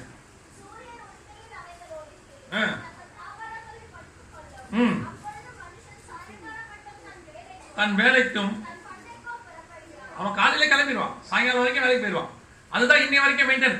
காலை முதல் சாயங்காலம் வரைக்கும். சம்டைம் இந்த ஒர்க் ஃப்ரம் ஹோம் வந்தோட பாருங்க எவ்வளவு பிரச்சனை வந்துருச்சு. அதான் சொல்றேன், காலையில போயிடுவாங்க, சாயங்காலம் வந்துருவாங்க. அதுதான் கர்த்தர் கொடுத்த டிசைன், அப்படிதான் இருக்கணும். ஆனா வீட்டுல அந்த நேரத்துல மனைவி இருக்கும் போது ஹவுஸ் ஒய்ஃப் என்ன பண்றாங்க அப்படிதான் கேட்கிறோம். ஆனால் அவங்க வீட்டுல பண்ற வேலை அதிகம். நான் சொல்ல இப்ப இருக்க மனைவிகள், நான் சொல்ல 25 வருஷம் முன்னாடி. நீங்க உடனே இப்ப இருக்க அப்படியா, இப்ப இருக்கிற மனைவிகள்லாம் வேலைக்கு போறவங்க அம்மாவை நான் பாராட்டுறேன். நான் அவங்க சொல்லல. இந்த வீட்டுல இருக்கிற அம்மாவுக்கு சில வீடுகள்லாம் பாத்தீங்கன்னா 2 வேலைக்காரங்க இருக்காங்க. சமைக்கிறதுக்கு ஒரு அம்மா, பாத்திரம் விலைக்கு வீடு துடைக்கிறதுக்கு ஒரு அம்மா, துணி துவைக்கிறது வாஷிங் மிஷின், அயன் பண்றது அயன்காரர். இவங்க என்ன வேலை பார்க்கறாங்கன்னு கேட்டா சூப்பரா இருக்கும். காலையில இருந்து வேலை. என்ன வேலை? அவங்க 2 பேரை மெயின்டைன் பண்றது. யார் 2 பேரை? வேலைக்காரங்களை மெயின்டைன் பண்றது பெரிய வேலை. அதுக்கப்புறம் சமைக்கிற அம்மா சமைச்சு வச்சுட்டு போயிடும். அதை எடுத்து பசங்களுக்கு டிஃபன் பாக்ஸ்ல போட்டு கொடுக்கணும். சில வீடுகள்லாம் போனா அப்படி இருக்கு. நீங்களாம் உழைக்கிறவங்க, நான் உங்களை சொல்லல, பொதுவா சொல்றேன். சில வீடுகள் அப்படி இருக்கு. அப்ப கவனிச்சுக்கொள்ளுங்க, உங்க வேலைகள் அதிகம், நான் இல்லைன்னு சொல்லல, உங்க தியாகங்கள் அதிகம். ஆனா எது நிக்குது? யோபுவின் மனைவி பேசினது இல்ல. அவங்க செஞ்ச அத்தனையும் முடிஞ்சிருச்சு. கணவரோட 10 பிள்ளை பத்திருக்காங்கன்னா அதே கணவன் அதே சரீரம், அவங்க கூட தான் 10 பிள்ளையும் பிறந்திருக்கு. ஆனால் அது எதுவுமே நமக்கு ரிஜிஸ்டர் ஆகல. அவங்க பேசின ஒரு வார்த்தை. இன்னை வரைக்கும் யோபுவின் மனைவி நெகட்டிவா தானே இருக்காங்க. அதைத்தான் சொல்றேன், நீங்க பண்ற ஒரு நெகட்டிவ் நின்றோம். நீங்க என்னதான் உங்க மாமியாருக்கு செஞ்சு என்னதான் கஷ்டப்பட்டு செஞ்சாலும் அவங்க சொல்ற ஒரு வார்த்தை நின்றோம். இந்த கேள்வி இன்னும் உயிரோட இருக்குதுன்னு கேட்டீங்கன்னா, நீங்க எடுத்து கொடுத்த தண்ணி போயிடும், நீங்க சமைச்சு கொடுத்த சாப்பாடு போயிடும், நீங்க போட்டு விட்ட டைப்பர் போயிடும், எல்லாம் மறந்துடும். அந்த அம்மா கடைசி வரைக்கும் என்ன சொல்ல தெரியுமா? என்ன சாவுன்னு சொல்லிட்டான். நிக்குதா இல்லையா? நிக்குதானே? அப்ப நீங்க அதுலதான் கேர்ஃபுல்லா இருக்கணும். அதுலதான் கேர்ஃபுல்லாக இருக்கணும். ஒரு விஷயத்தை ஹேண்டில் பண்ணும்போது, பிரச்சனை வரும்போது ஹேண்டில் பண்ற விதம். இப்ப கணவன் ஒரு நஷ்டம் ஒண்ணு வந்த உடனே ரெபெக்காள் வாயே திறக்கல. அதே மாதிரி ஈசாக்கை எடுத்துக்கோங்களேன். நான் ஒரு விஷயத்தை சொல்லி முடிச்சிடறேன், வாசிங்க. இப்போ ஆதியாகமத்தின் புஸ்தகம் 17ஆம் அதிகாரம் 17வது வசனம் வாசிங்க. 17ஆம் அதிகாரம் 17வது வசனம்.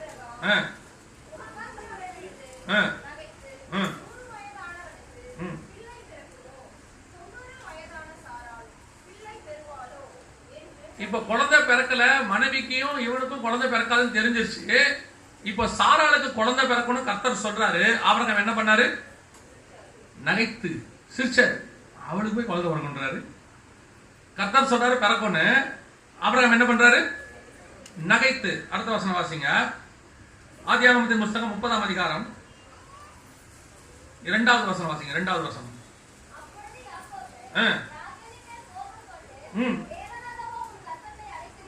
நல்லா கவனிங்க. தேவன் அல்லவோ உன் கர்ப்பத்தை அடைத்திருக்கிறார். அப்படின்னா என்ன அர்த்தம்? கவனிங்க. இவளுக்கும் பிள்ளை இல்ல. யாக்கோபு என்ன சொல்றாரு? கோபம் கொண்டு. அவளுக்கு பிள்ளை இல்ல. ஆபிரகாம் என்ன பண்றாரு? சிரிக்கிறார். இப்ப வாசிங்க. ஆதியாகமத்தின் புஸ்தகம் 25ஆம் அதிகாரம் 21வது வசனம் வாசிங்க.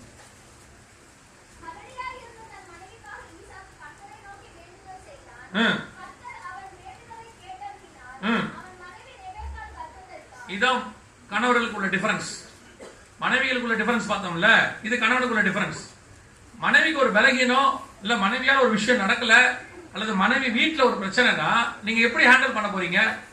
ஒண்ணு நகைத்து, ஒண்ணு நகைத்து சிரிக்கிறான். அதெல்லாம் இவளுக்குலாம் உன்னாலலாம் ஆகுமா அப்படின்னு சொல்லி ஒரு நகைப்பு, அதாவது பரியாசம் அல்லது கிரிட்டிசைசேஷன். இன்னொன்னு கோபம். கர்த்தரளவு அடைச்சிருக்கிறாரு, எங்கிட்ட வந்து கேட்டீங்கன்னா வேலையை பார்த்துக்கிட்டு போ. 2வது வகையான கணவன். 3வது ஈசாக்கு வசனம் சொல்லுது, மலடியாய் இருந்த தன் மனைவிக்காக என்ன பண்ணானா? வேண்டுதல் செய்தான். இதான் ஹேண்டில் பண்ற விதம். மனைவியில 2 வகை. ஒன்று, ஒரு பிரச்சனை வரும் பொழுது அமைதியா இருத்தல். யோபுவின் மனைவி மாதிரி பேசக்கூடாது. பேசுனீங்கன்னா நீங்க பண்ற நல்லது எல்லாம் கெட்டு போயிடும். அது எதுவுமே நிக்காது. நீங்க பண்ண அந்த ஒரு கெட்டது மட்டும் நிக்கும் கடைசி வரைக்கும். அதுல மட்டும் கேர்ஃபுல்லா இருங்க. கணவர்கள்ல 3 வகை. ஒன்று, மனைவியை பரியாசம் பண்ணுகிற வகை. இன்னொரு, மனைவியத்தில் கோபப்படுகிற வகை. இன்னொன்று, மனைவிக்காக வேண்டுதல் செய்கிற வகை. ஒரே இஷ்யூ தான், விஷயம் ஒண்ணுதான். 3 பேருக்குமே பிள்ளை இல்லை. இந்த இடத்துல ராகேலை நினைத்தருளினார், ரெபெக்காலை நினைத்தருளினார், சாராளுக்கு கர்த்தர் பிள்ளையை கொடுத்தார். 3 இருக்கு. ஆனா 3 கணவர்கள் எப்படி ஆக்ட் பண்றாங்க? வீட்டுல எந்த ஒரு பிரச்சனை வரும்போதோ, மனைவியோட விஷயம் வரும்போதோ, அல்லது பிள்ளைகள், இப்ப நான் பிள்ளைகளையும் சேர்த்தே சொல்றேன், நிறைய பெற்றோர்கிட்ட இருக்கக்கூடிய சுபாவம் என்ன தெரியுமா? பிள்ளைகள் மார்க்கெட் காட்டி கிரிட்டிசைஸ் பண்றீங்க, கம்பாரிசன் பண்றீங்க. இப்ப பேரண்ட்ஸ் டீச்சர்ஸ் மீட்டிங்லாம் வைக்கிறாங்க, நீங்க போறீங்க, போன உடனே அந்த டீச்சர் சொல்றாங்க இவன் கொஞ்சம் வீக்கா இருக்கா, மார்க் கம்மியா இருக்கு. நீங்க உடனே பெற்றோர் பண்ற ஒரு வார்த்தை, அது குறிப்பா தாய்மார்கள் பண்ற வார்த்தை என்ன தெரியுமா? அவன் நல்ல மார்க் எடுத்திருக்கான், அவன் எப்படி அவ்வளவு எடுத்திருக்கான். அந்த பையன்கிட்டயே சொல்றது, இவன் ரொம்ப மார்க் கம்மிப்பா, நீ இவனுக்கு கொஞ்சம் சொல்லி கொடுக்குறியா, இவனுக்கு எப்படி இருக்கும் தெரியுமா? அந்த பையனுக்கு நல்லா கவனிங்க, அவன் மார்க் கம்மி, ஆனா நம்ம பையன் குணத்துல நல்லவன். எல்லா பிள்ளையும் நல்ல மார்க் எடுக்கணும்னு அவசியமே கிடையாது. அவனுக்கு அவ்வளவுதான் வருது. சில அப்பாலாம் சொல்லுவாங்க, நான் தான் படிக்கல, நீயாவது படிக்கணும். நம்ம தான் படிக்கலையே, நம்ம பையனுக்கு எப்படி படிக்க வரும்? மீறி வருது, சந்தோஷப்பட்டுக்குங்க. 65 வருதா, பிரைஸ் தி லார்ட், அல்லேலூயா. நம்ம 6, அவன் 60. அதுக்குதான் அந்த வீட்டுல நம்ம அம்மா ஒண்ணு உட்காந்துருப்பாங்க தெரியுமா, பாட்டி. அந்த பாட்டி இருக்கும்போது பேரன் திட்டக்கூடாது. நீங்க திட்டினீங்கன்னா உங்க மானம் போயிடும். இவரு பையனை சொல்றாரு, ஒழுங்காடுறா, என்ன மார்க் எடுத்திருக்க? அப்படி போகும்போது அந்த நம்ம அம்மா சொல்லும், இவன் என்ன எடுத்தான்னு எனக்கு தான் தெரியும், உங்க அப்பனமா தான் நீ இருப்ப, நீ கவலைப்படாதரா கண்ணு அப்படிம்பாங்க. நீங்க போய் அம்மாவை கேட்பீங்க, என்னம்மா பிள்ளைகிட்ட அப்படி பேசுறீங்க? போடா, உன்னை பத்தி எனக்கு தெரியும், நம்ம பெரிய பாஸ்டா இருப்போம், அதான் ரொம்ப முக்கியம். நிஜம், நான் அனுபவிச்சிருக்கேன். எங்க அம்மா இருக்கும்போது என் பையன் ஏதாவது திட்டினா, யார் இவரு, சரி சரி நீ சொல்லுப்பா, உன்னை பத்தி நான் எதுவும் சொல்லல பாம்பாங்க. சொல்லியாச்சு, வேலை முடிஞ்சு. அவன் என்ன அப்படியே பாப்பா, ஓ நீ இவ்வளவுதான். எதுக்கு சொல்ல வரேன்? சில நேரங்கள்ல நம்ம பிள்ளைகளை கொண்டு போய் மத்தவங்க என்ன செய்யக்கூடாது, பரியாசம் பண்ணக்கூடாது. அவனை கண்டிங்க, வேற விஷயம். அதுலயும் இந்த அப்பா கண்டிக்கிறதுலயும் அம்மா கண்டிக்கிறதுலயும் டிஃபரன்ஸ் இருக்கு. எனக்கு அது ரொம்ப பிடிக்கும். பையன் மார்க் எடுக்காட்டி அப்பா என்ன சொல்லி கண்டிப்பாருன்னா, ஏண்டா இவ்வளவு கஷ்டப்பட்டு ஃபீஸ் கட்டுறேன், புக் வாங்கி கொடுத்துருக்கேன், உன்னை நல்லா தானே வச்சிருக்கேன், ஏன்டா படிக்கலன்னு கேட்பாரு. டியூஷனுக்கு அனுப்பினா ஏன் படிக்கல பாரு.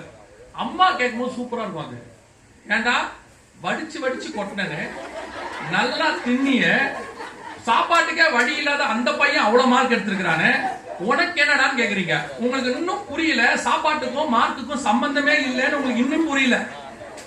இன்னொரு பெரிய விஷயம், நீங்க நல்லா சாப்பாடு போட்டீங்கன்னா படிக்க வராது. ஆமா தானே, வராது. நல்லா சாப்பாடு போட்டா படிக்க வராது. திட்டமாவது கூட உங்களுக்கு லாஜிக்காவே திட்ட மாட்டீங்க. நபர் நல்லா திங்கிற மார்க் வரல, அதனால தான் வரல. காலங்கத்தால சில அம்மா தான் முட்டை தோசை போட்டு அனுப்புது. போன உடனே அவனுக்கு அல்ஜிப்ரா வெறும் அலர்ஜியா தெரியுது மேக்ஸ்ல. அவன் வந்து வேற சொல்றான், தூக்கமா வருது. நல்லா தூங்காதவன் எப்படி தூங்க? அதான் நம்ம போட்ட சாப்பாடு அப்படிதான் இருந்திருக்கு. போயிட்டு அன்னைக்கு ஒரு பிள்ளை சொல்றான் என்கிட்ட, அங்கிள் எனக்கு ஃபர்ஸ்ட் மேக்ஸ்ல நல்லா தூக்கம் வந்துச்சு. அப்புறம் அவங்க போய் கெமிஸ்ட்ரி வந்தாங்க, இன்னும் ஒரு படி மேல போச்சு. அவங்க போய் பிசிக்ஸ் வந்தாங்க, நான் மயங்கி விழுந்துட்டேன். என்னடா சாப்பிட்டு போனா வெஜிடபிள் பிரியாணி மதியானம். இன்னைக்கு நமக்கு திட்டுறது கூட சரியா திட்ட தெரிய மாட்டேங்குது நமக்கு. சரி பையன் மார்க் எடுக்கலையா, கண்டிங்க, வேணானே சொல்லல, ஃபீஸ் கட்டுறோம். இப்ப பையனுக்கு படிக்கிற வேற வேலை இல்ல, அவன் கெப்பாசிட்டின்னு ஒண்ணு இருக்குல்ல, அவ்வளவுதான் அவனுக்கு வரும். அவன் மூளை அதுல அவ்வளவு. ஆனா அவனுக்கே வேற ஒண்ணுல சூப்பரா இருப்பான். அவனை போய் பாருங்க, மியூசிக்ல சூப்பரா வருவான், அல்லது ஸ்போர்ட்ஸ்ல சூப்பரா வருவான். அந்த படிக்கிற பையனுக்கு இதுல வராது. நீங்க எதுல மொத்த பேரும் தெரியுமா? படிப்பு தான் வாழ்க்கை. படிக்காட்டி நடுத்தருல நிப்ப, படிக்காட்டி பிச்சை எடுப்ப, படிச்சவனும் பிச்சை எடுக்கிறான். இப்ப இப்போ சொல்றேன், நம்முடைய காலங்கள் கர்த்தருடைய கரத்தில் இருக்கு. அவர் புல்லு மேய்து ஆடுகளுக்கு புல்லு போட்டு இருக்கிறவன ராஜாவா மாற்றவும் அவரால் முடியும். ராஜாவா உட்கார்ந்து இருக்கிற நேபுகாத்நேச்சாரை புல்லு மேய்ய வைக்கவும் அவரால் முடியும். நான் என் பையனுக்கு என்னைக்குமே படிப்புக்காக கண்டிக்கவே மாட்டேன். சொல்லுவேன், இப்போ வர வேலை, இப்போ படிக்கிற வேலை தான் இருக்கு, எடுன்னு சொல்லுவேன். அவன் எடுக்கிற மார்க்கை நான் வந்து அக்செப்ட் பண்ணிப்பேன். ஆனா ஒண்ணு மட்டும் சொல்லுவேன், ஃபெயில் மட்டும் ஆயிடாத, ஒரு வருஷம் வேஸ்டா போயிடும், பாஸ் ஆயிடு. நான் உன்னை மார்க்கே கேட்க மாட்டேன்னு சொல்லியிருக்கேன். அவன் பாட்டு படிப்பான், மார்க் வரும். அவன் இப்ப என் பையன் வந்து என்ன கேட்கறான், முந்தி மாதிரி இல்லை, இப்ப கொஞ்சம் பரவாயில்ல, உங்களுக்கு எவ்வளவு மார்க் தேவைப்படுதுன்னா என்ன வந்து கேட்டான், உங்களுக்கு எவ்வளவு மார்க் தேவைப்படுதுன்னா.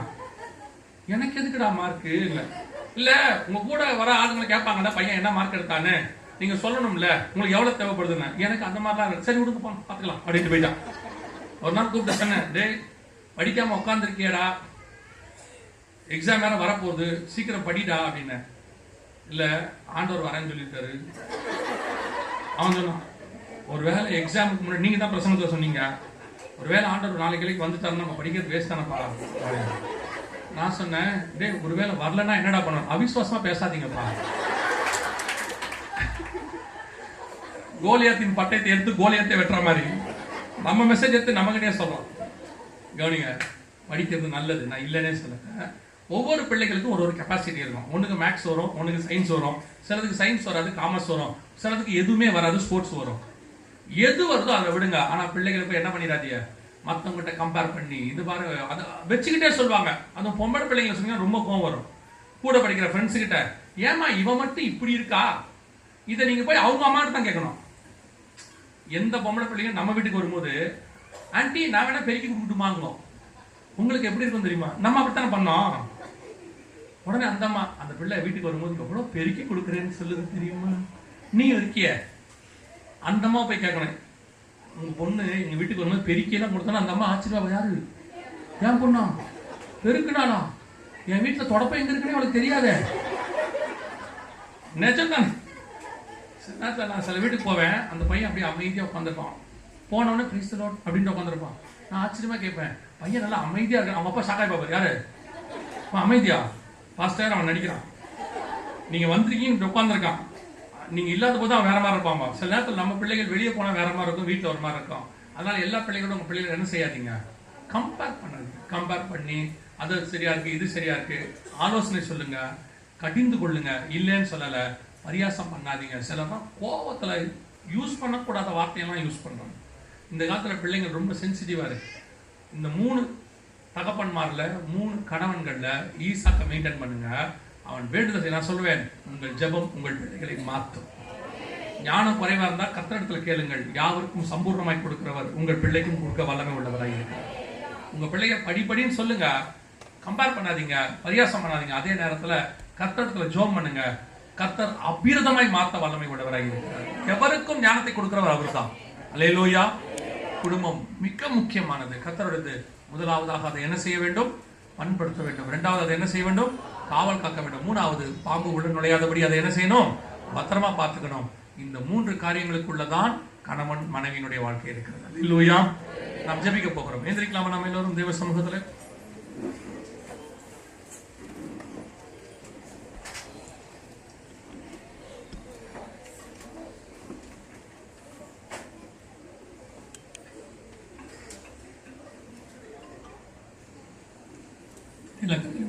கண்களை மூடுவோம். 2 நிமிஷம் மாத்திரம். எல்லா குடும்பங்களுக்காக ஜெபம் பண்ண போகும். குடும்பம் தான் கர்த்தர் தான் வீட்டை கட்டணும். அதுதான் கடைசி வரைக்கும் இடியாம இருக்கும். ஒப்பு கொடுப்போமா தேவ சமூகத்துல? உங்களுக்கு ஆசை இருக்கணும், என் குடும்பம் நல்லா இருக்கணும். நீங்களே கசப்பாயிட்டு இந்த ஃபேமிலி வேணான்னா கஷ்டம். நீங்க தான் உங்க குடும்பத்துக்காக ஜெபம் பண்ணணும். கணவனும் சரி, மனைவியும் சரி, பிள்ளைகளும் சரி. நாம குடும்பமா பரலோகத்துக்குள்ள பிரவேசிக்கணும். அதான் யோசுவா சொல்றாரு, நானும் என் வீட்டாருமோ என்றால் கர்த்தரையே சேவிப்போம். நோவா தன் குடும்பத்தை ரட்சிக்கும்படி ஒரு வேலையை உண்டு பண்ணினார். கர்த்தராக இயேசு கிறிஸ்துவை விசுவாசி, அப்போது நீயும் உன் வீட்டாரும் ரட்சிக்கப்படுவீர்கள். ஆண்டவர் நமக்கு குடும்பத்தை ஃபர்ஸ்ட் ஏற்படுத்தி இருக்கிறார். நீங்க தான் உங்க குடும்பத்தினுடைய காவலாளி. நீங்க தான் அதை பண்படுத்துகிற மிக முக்கியமான ஆள். குடும்பத்துக்கு விரோதமா உருவாக்கப்படுகிற ஆயுதங்கள்லாம் வாய்க்காதே போகணும்னா நீங்க ஸ்ட்ராங்கா இருக்கணும். ஃபர்ஸ்ட் வீட்டுல ஜெபம், வேத வாசிப்பு, டெய்லி ஒரு 1/2 மணி நேரமாவது கர்த்தருக்கு டைம் கொடுக்கணும். 1/2 hour டைம் கொடுக்கணும். இல்லைன்னா கஷ்டம். குடும்பமா உட்காந்து ஜெபம் பண்ணிட்டு, அதே மாதிரி தனி ஜெபம், கணவன் மனைவி தனி ஜெபம் இருக்கணும். வாலிப பிள்ளைகள் இருந்தா தனியா ஜெபம் பண்ண சொல்லணும், பைபிள் வாசிக்க சொல்லணும். இப்பவும் சொல்றேன், பிள்ளை டாக்டராகி இன்ஜினியர் ஆகிறது, நீங்க பெரிய பிசினஸ் மேன் ஆகிறது, நல்லா சம்பாதிக்கிறது, அத்தனையும் ஆசீர்வாதமா இருக்கணும்னா கர்த்தர் இருந்தாதான் ஆசீர்வாதமா இருக்கும். நீங்க எத்தனையோ கோடீஸ்வரன், ஒரு பெரிய நடிகர் கோடிகளை சம்பாதிக்க வாங்குறாரு, அன்னைக்கு மைக்ல பப்ளிக்கா சொல்றாரு, எனக்கு 10% கூட நிம்மதி இல்லைன்னு சொல்றாரு. 2 பிள்ளைகளும் டிவோர்ஸ் ஆயிடுச்சு. இந்த வயசுல அவருக்கு நிம்மதி இல்லைங்கிறார். பணம் நிம்மதியை தராது. உங்க வாழ்க்கை சந்தோஷமா இருக்கிறதுக்கு பணம் தேவை. ஆனா பணம் வாழ்க்கை அல்ல. பணம், குடும்பம் என்பது நீங்க தான் குடும்பம். கணவன், மனைவி, பிள்ளைகள் தான் குடும்பம். இதுல ஒண்ணு சரியில்லைனாலும் கஷ்டம். அன்னைக்கு ஒரு பெரிய மனுஷன் சொன்னார், எல்லாரும் தூக்கி வச்சு கொண்டாடுற மனுஷன், அந்த மனுஷனுடைய பையன் பெரிய வியாதியில் அகப்பட்டிருக்கிறார். அவரும் என்னன்னோ பண்ணி பார்க்கிறாரு. உலகத்தில் இருக்கிற எந்த மருந்தையும் கொண்டாட அவரால் முடியும். உலகத்தில் இருக்கிற எந்த மருந்தையும் தனி விமானத்துல தனி டாக்டரோட கொண்டாடுறதுக்கு அவரால் முடியும். அந்த அளவுக்கு கோடீஸ்வரன். அந்த மனுஷன் தான் பையனை சரி பண்ண முடியல அவரால். அதுதான் கர்த்தர் வைக்கிற லாக். எல்லாமே பணத்துல கிடைச்சிடாது. உலகத்தில் உள்ள பொருட்கள் வாங்கறதுக்கு பணம் தேவை. ஆனால் பணம் வாழ்க்கை அல்ல. உங்களுக்கு தெரியணும், நீங்க கணவனும் மனைவியும் பேசும்போது என்ன சொல்றாங்க? கையில படிப்பு இருக்கு, வேலை இருக்கு, மாசம் மாசம் சம்பளம் இருக்கு, சேர்த்து வச்ச சொத்து இருக்கு, என் வாழ்க்கையை நான் பார்த்துப்பேன், எனக்கு நடத்த தெரியும். இப்போ சொல்றேன், உன் வாழ்க்கையை உனக்கு நடத்த தெரியும், ஆனால் உன் வாழ்க்கை நல்லபடியா முடியாது.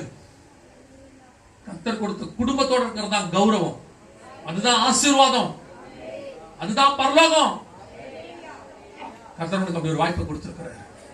நல்ல சத்தியம் உள்ள சபை, நல்ல சத்தியம் உள்ளதான தேவன், நல்ல சத்தியம் உள்ளதான வேதாகமம் உங்க கையில இருக்குது.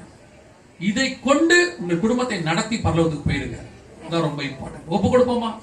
குடும்பத்துக்காக ஜெபிக்க விரும்புறவங்க உங்க கரங்களை ஆண்டவர் நேரம் உயர்த்தி, ஆண்டவரே, நாங்கள் ஒரு முப்புரி நூலாக அறாதபடிக்கு எங்கள் குடும்பம் எப்பொழுதும் கர்த்தருக்கு முன்பாக நிற்கிற குடும்பமாக ஒப்பு கொடுப்போமா? நல்ல தகப்பனே, சர்வ வல்லமை உள்ள எங்கள் ஆண்டவரே, கரங்களை உயர்த்தி குடும்பத்துக்காக ஜெபிக்கிற ஒவ்வொருத்தருக்காக நாங்கள் ஜெபிக்கிறோம். கிருபையுள்ள கரத்துல தாழ்த்துகிறோம். எங்கள் குடும்பங்கள் நீர் வரும்பொழுது உமக்கு முன்பாக நிற்க கர்த்தர் கிருபை தருவீர்கள். ஆண்டவரே, எங்கள் பிள்ளைகள் உமக்குள்ளே வளர்க்கப்பட்டிருக்கட்டும். இங்க இருக்கிற சகோதரிகள், மனைவிகள் நல்ல கனி தருகிற திராட்சை கொடியாக இருக்கட்டும். இங்க இருக்கிற கணவன்கள் கர்த்தருக்கு முன்பாக நிற்கிற ஒரு மனுஷனாக, உண்மை உள்ள மனுஷனாக, நீதி உள்ள மனுஷனாக, மீறுதல் இல்லாத மனுஷனாக இருக்கட்டும். கர்த்தர் வழி நடத்துவீராக. ஆசீர்வதியும் எங்கள் ஆண்டவர் இயேசு கிறிஸ்துவின் நாமத்தில் பிதாவே.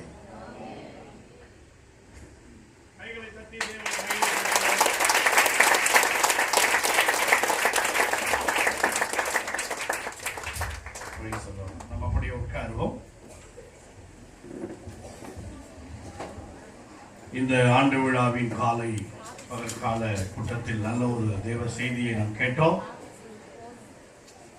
அண்ணன் ஜெகன் சொன்னபடி என்னுடைய 33 ஆண்டு கால ஆதாங்கத்தை கர்த்தருடைய செய்தியாக வடிவமைத்த இடத்துல கர்த்தர் பேசியிருக்கிறார்.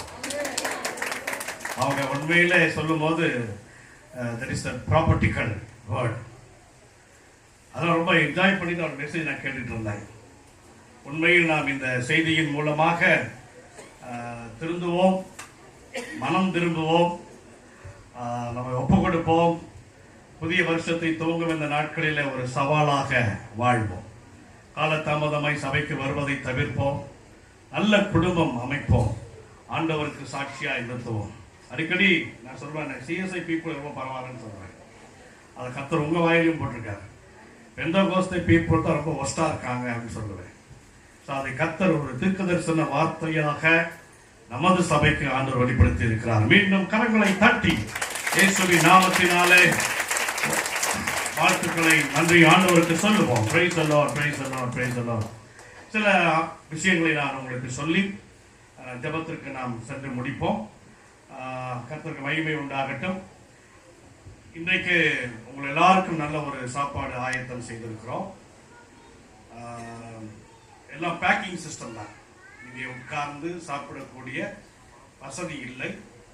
ரெண்டாவது, ஒரே ஒரு ரெஸ்ட் ரூம் மட்டும்தான் இருக்கிறது. ஹேண்ட் வாஷிங் ப்ராப்ளம், எடுப்பதோ கொட்டுவதோ எல்லாம் ஒரு கஷ்டமான காரியம். எனவே நீங்கள் கீழே போகும்போது உங்களுக்கு நம்ம சகோதரர்கள் உதவி செய்வார்கள்.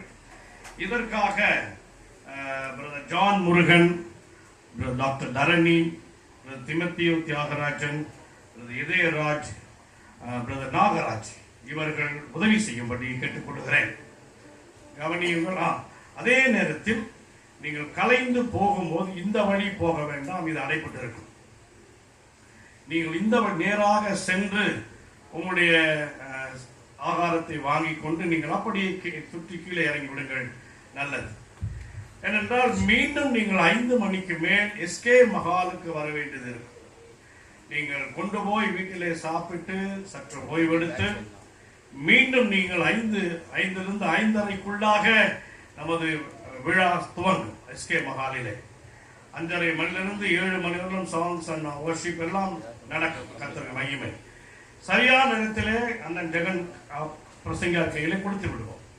அவர்கள் நல்ல ஒரு செய்தியை, கடைசி கால செய்தியை உங்களுக்கு சிறப்பாக கொடுப்பார்கள். 2 டிவி உங்களுக்கு வைக்கப்பட்டிருக்கும். அதற்குரிய படங்களை காண்பித்து உங்களோடு கூட அவர்கள் விளக்கமாய் பேசுவார்கள். கவனியுங்கள், விசுவாச மக்களுக்கு ஒரு அறிவிப்பு. உங்க செல்போனை கொண்டு படம் பிடிப்பது தவறு. அண்ணன் மெசேஜை ரெக்கார்டு பண்ணுவது தவறு. கர்த்தர் சபையில சொல்லுவார், சபையானது கூடி வரும்போது உங்க செல்போனை ஆஃப் பண்ணுங்க, இல்ல மியூட்ல போட்டுருங்க. கர்த்தருக்கு மகிமை உண்டாகட்டும். நீங்கள் செல்போனை கொண்டு எழுப்பி பேசி கொண்டு போவதோ செல்போனில் சபையிலே பார்ப்பதோ தவறான காரியம். அதை செய்வதை தவிர்த்துக் கொள்ளுங்கள். மண்டபத்திற்கு வந்தாலும் அங்கே தேவ பிரசன்னம் இருக்கும். நீங்கள் ஜாக்கிரதையாக இருக்கும்படி கேட்டுக்கொள்கிறேன். ஒருவேளை அப்படி நீங்கள் செல்போனிலே படம் பிடித்தால், செல்போன் ரெக்கார்ட் பண்ணுவதாக தெரிந்தால், எங்கள் சகோதரர்கள் உங்கள் செல்போனை பறிமுதல் செய்வார்கள். அது என் கையில் அந்த போன் வந்துடும். 2000 ரூபாய் ஃபைன் கட்டிட்டு வாங்கிட்டு போங்க. 2000 ரூபாய் ஃபைன் கட்டிட்டு வாங்கிட்டு போங்க. அதை இப்ப எங்களுக்கு ஃபெலோஷிப்ல ஐக்கிய விழா நடத்த போகிறோம். அதற்கு அது உதவியாக இருக்கும். கர்த்தருக்கு மகிமை உண்டாவதாக. கர்த்தருக்கு ஸ்தோத்திரம். எனவே தயவு செய்து இந்த விஷயத்தில் ஜாக்கிரதையாக இருங்கள். பிரதர் ஜான் முருகன், டாக்டர் தரணி, திமத்தியு தியாகு, ராஜன் இதயராஜ், பிரதர் நாகராஜ் இவர்கள் இந்த சாப்பாடு விஷயத்திலே உங்களுக்கு உதவி செய்யும்படி கேட்டுக்கொள்கிறேன். கர்த்தருக்கு மகிமை உண்டாகட்டும். இன்றைக்கு மாலை நீங்கள் வருகின்ற போது கவனிங்க, எஸ்கே மகாலுக்கு கீழே உள்ள பார்க்கிங் பிளேஸில் தம்பி எபி, பெர்சிபால், லாசர் பாபு, அஸ்வின் இந்த 4 பேர் கீழே பார்க்கிங்க்கு உதவி செய்யும்படி கேட்டுக்கொள்கிறேன். நீங்க 5 o'clock இந்த 4 தம்பிமாருங்க என்ன செஞ்சிடணும், வந்துடணும். கர்த்தருக்கு மகிமை உண்டாவதாக. பிரசங்கியாரை வரவேற்று கொண்டு வருவதற்காக சபை மூப்பர்களான பிரதர் லூயிஸ் அவர்களும் தம்பி மரிய ஜோசப் அவர்களும் இருப்பார்கள். கர்த்தருக்கு மகிமை உண்டாவதாக. அதே போல பாஸ்டர்ஸ் அண்ட் கெஸ்ட் இவர்களை கவனிப்பதற்கு தம்பி ரஞ்சித் குமார், விஜய், தீபக் உதவி செய்வார்கள். கர்த்தருக்கு மகிமை. சீட் அரேஞ்ச்மெண்ட்டுக்கு அங்கே sister Molly Martin, sister Merlin, sister Amsa John, sister Maheswari Kumar அவர்கள் எஸ்கே மகாலிலே உதவி செய்யும்படி கேட்டுக்கொள்கிறேன். இவர்களோடு கூட ஊழிய செய்யும் அன்பு தாயார் துளசி அம்மா அவர்களும் இணைந்து அவர்களுக்கு உதவியாக இருப்பார்கள்.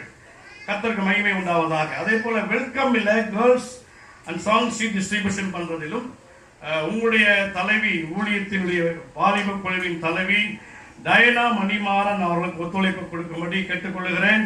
ஜெருஷா, பெர்சியால், ஸ்வேதா, பிரீதா, தமிழ்செல்வி, ஷர்மிளா இவர்கள் டயனா என்ன சொல்லுகிறார்களோ அதன்படி நீங்கள் வெல்கமிலே நிற்கவும் சாங்ஸ் ஷீட் டிஸ்ட்ரிபியூஷன் பண்ணவும் உதவி செய்யும்படி கேட்டுக்கொள்கிறேன்.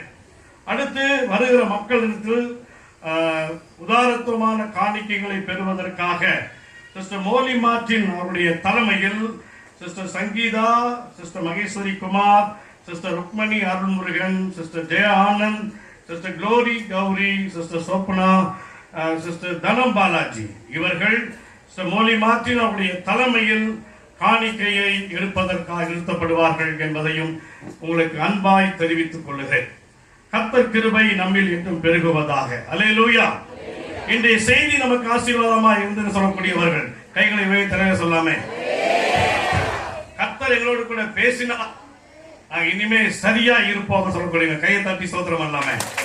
Praise the Lord, praise the Lord, praise the Lord. Hallelujah. கர்த்தருக்கு மகிமை உண்டாவதாக. வெளியூரில் இருந்தும் பாஸ்டர்மார்கள் வந்திருக்கிறார்கள், விசுவாச குடும்பங்கள் வந்திருக்கிறார்கள். அவர்களை இயேசுவின் நாமத்தினாலே நான் வாழ்த்தி வரவேற்கிறேன். இன்றைக்கு உங்களுக்கு மத்தியிலே வடசென்னை போதகர் நல ஐக்கியத்தினுடைய சேர்மன் பாஸ்டர் தம்பிராஜ் அவர்கள் நாமத்திலே வந்திருக்கிறார்கள். கரங்களை தட்டி இயேசுவின் நாமத்தினாலே நம்முடைய ஆண்டு விழாவை பார்க்கவும் ஆண்டு விழாவிலே அவர்கள் ஒரு கெஸ்டாக வர கர்த்தர் கொண்டு வந்திருக்கிறதானே தம்பி பாஸ்டர் ராஜா அவர்களுக்காய் கர்த்தரை துதிக்கிறேன். பாஸ்டர் குமார் சாமுவேல் அவர்களுக்காய் கர்த்தரை துதிக்கிறேன். இவர்களுடைய வடசென்னை போதகர்கள் ஐக்கியத்திற்கு மிக ஆசீர்வாதமானவர்கள். எங்களுடைய சேர்மன் வந்திருப்பது மிகுந்த சந்தோஷம். மீண்டும் கரங்களை தட்டி நம்முடைய வடசென்னை போதகர்கள் ஐக்கிய சேர்மனை வரவேற்போம். அவர்கள் ஒரு 5 நிமிடம் வாழ்த்து செய்தியை கொடுத்து ஜெபித்து ஆசீர்வாதம் போட்டு முடிப்பார்கள். அவர்களை அன்போடு அதை கேட்டுக்கொள்கிறேன்.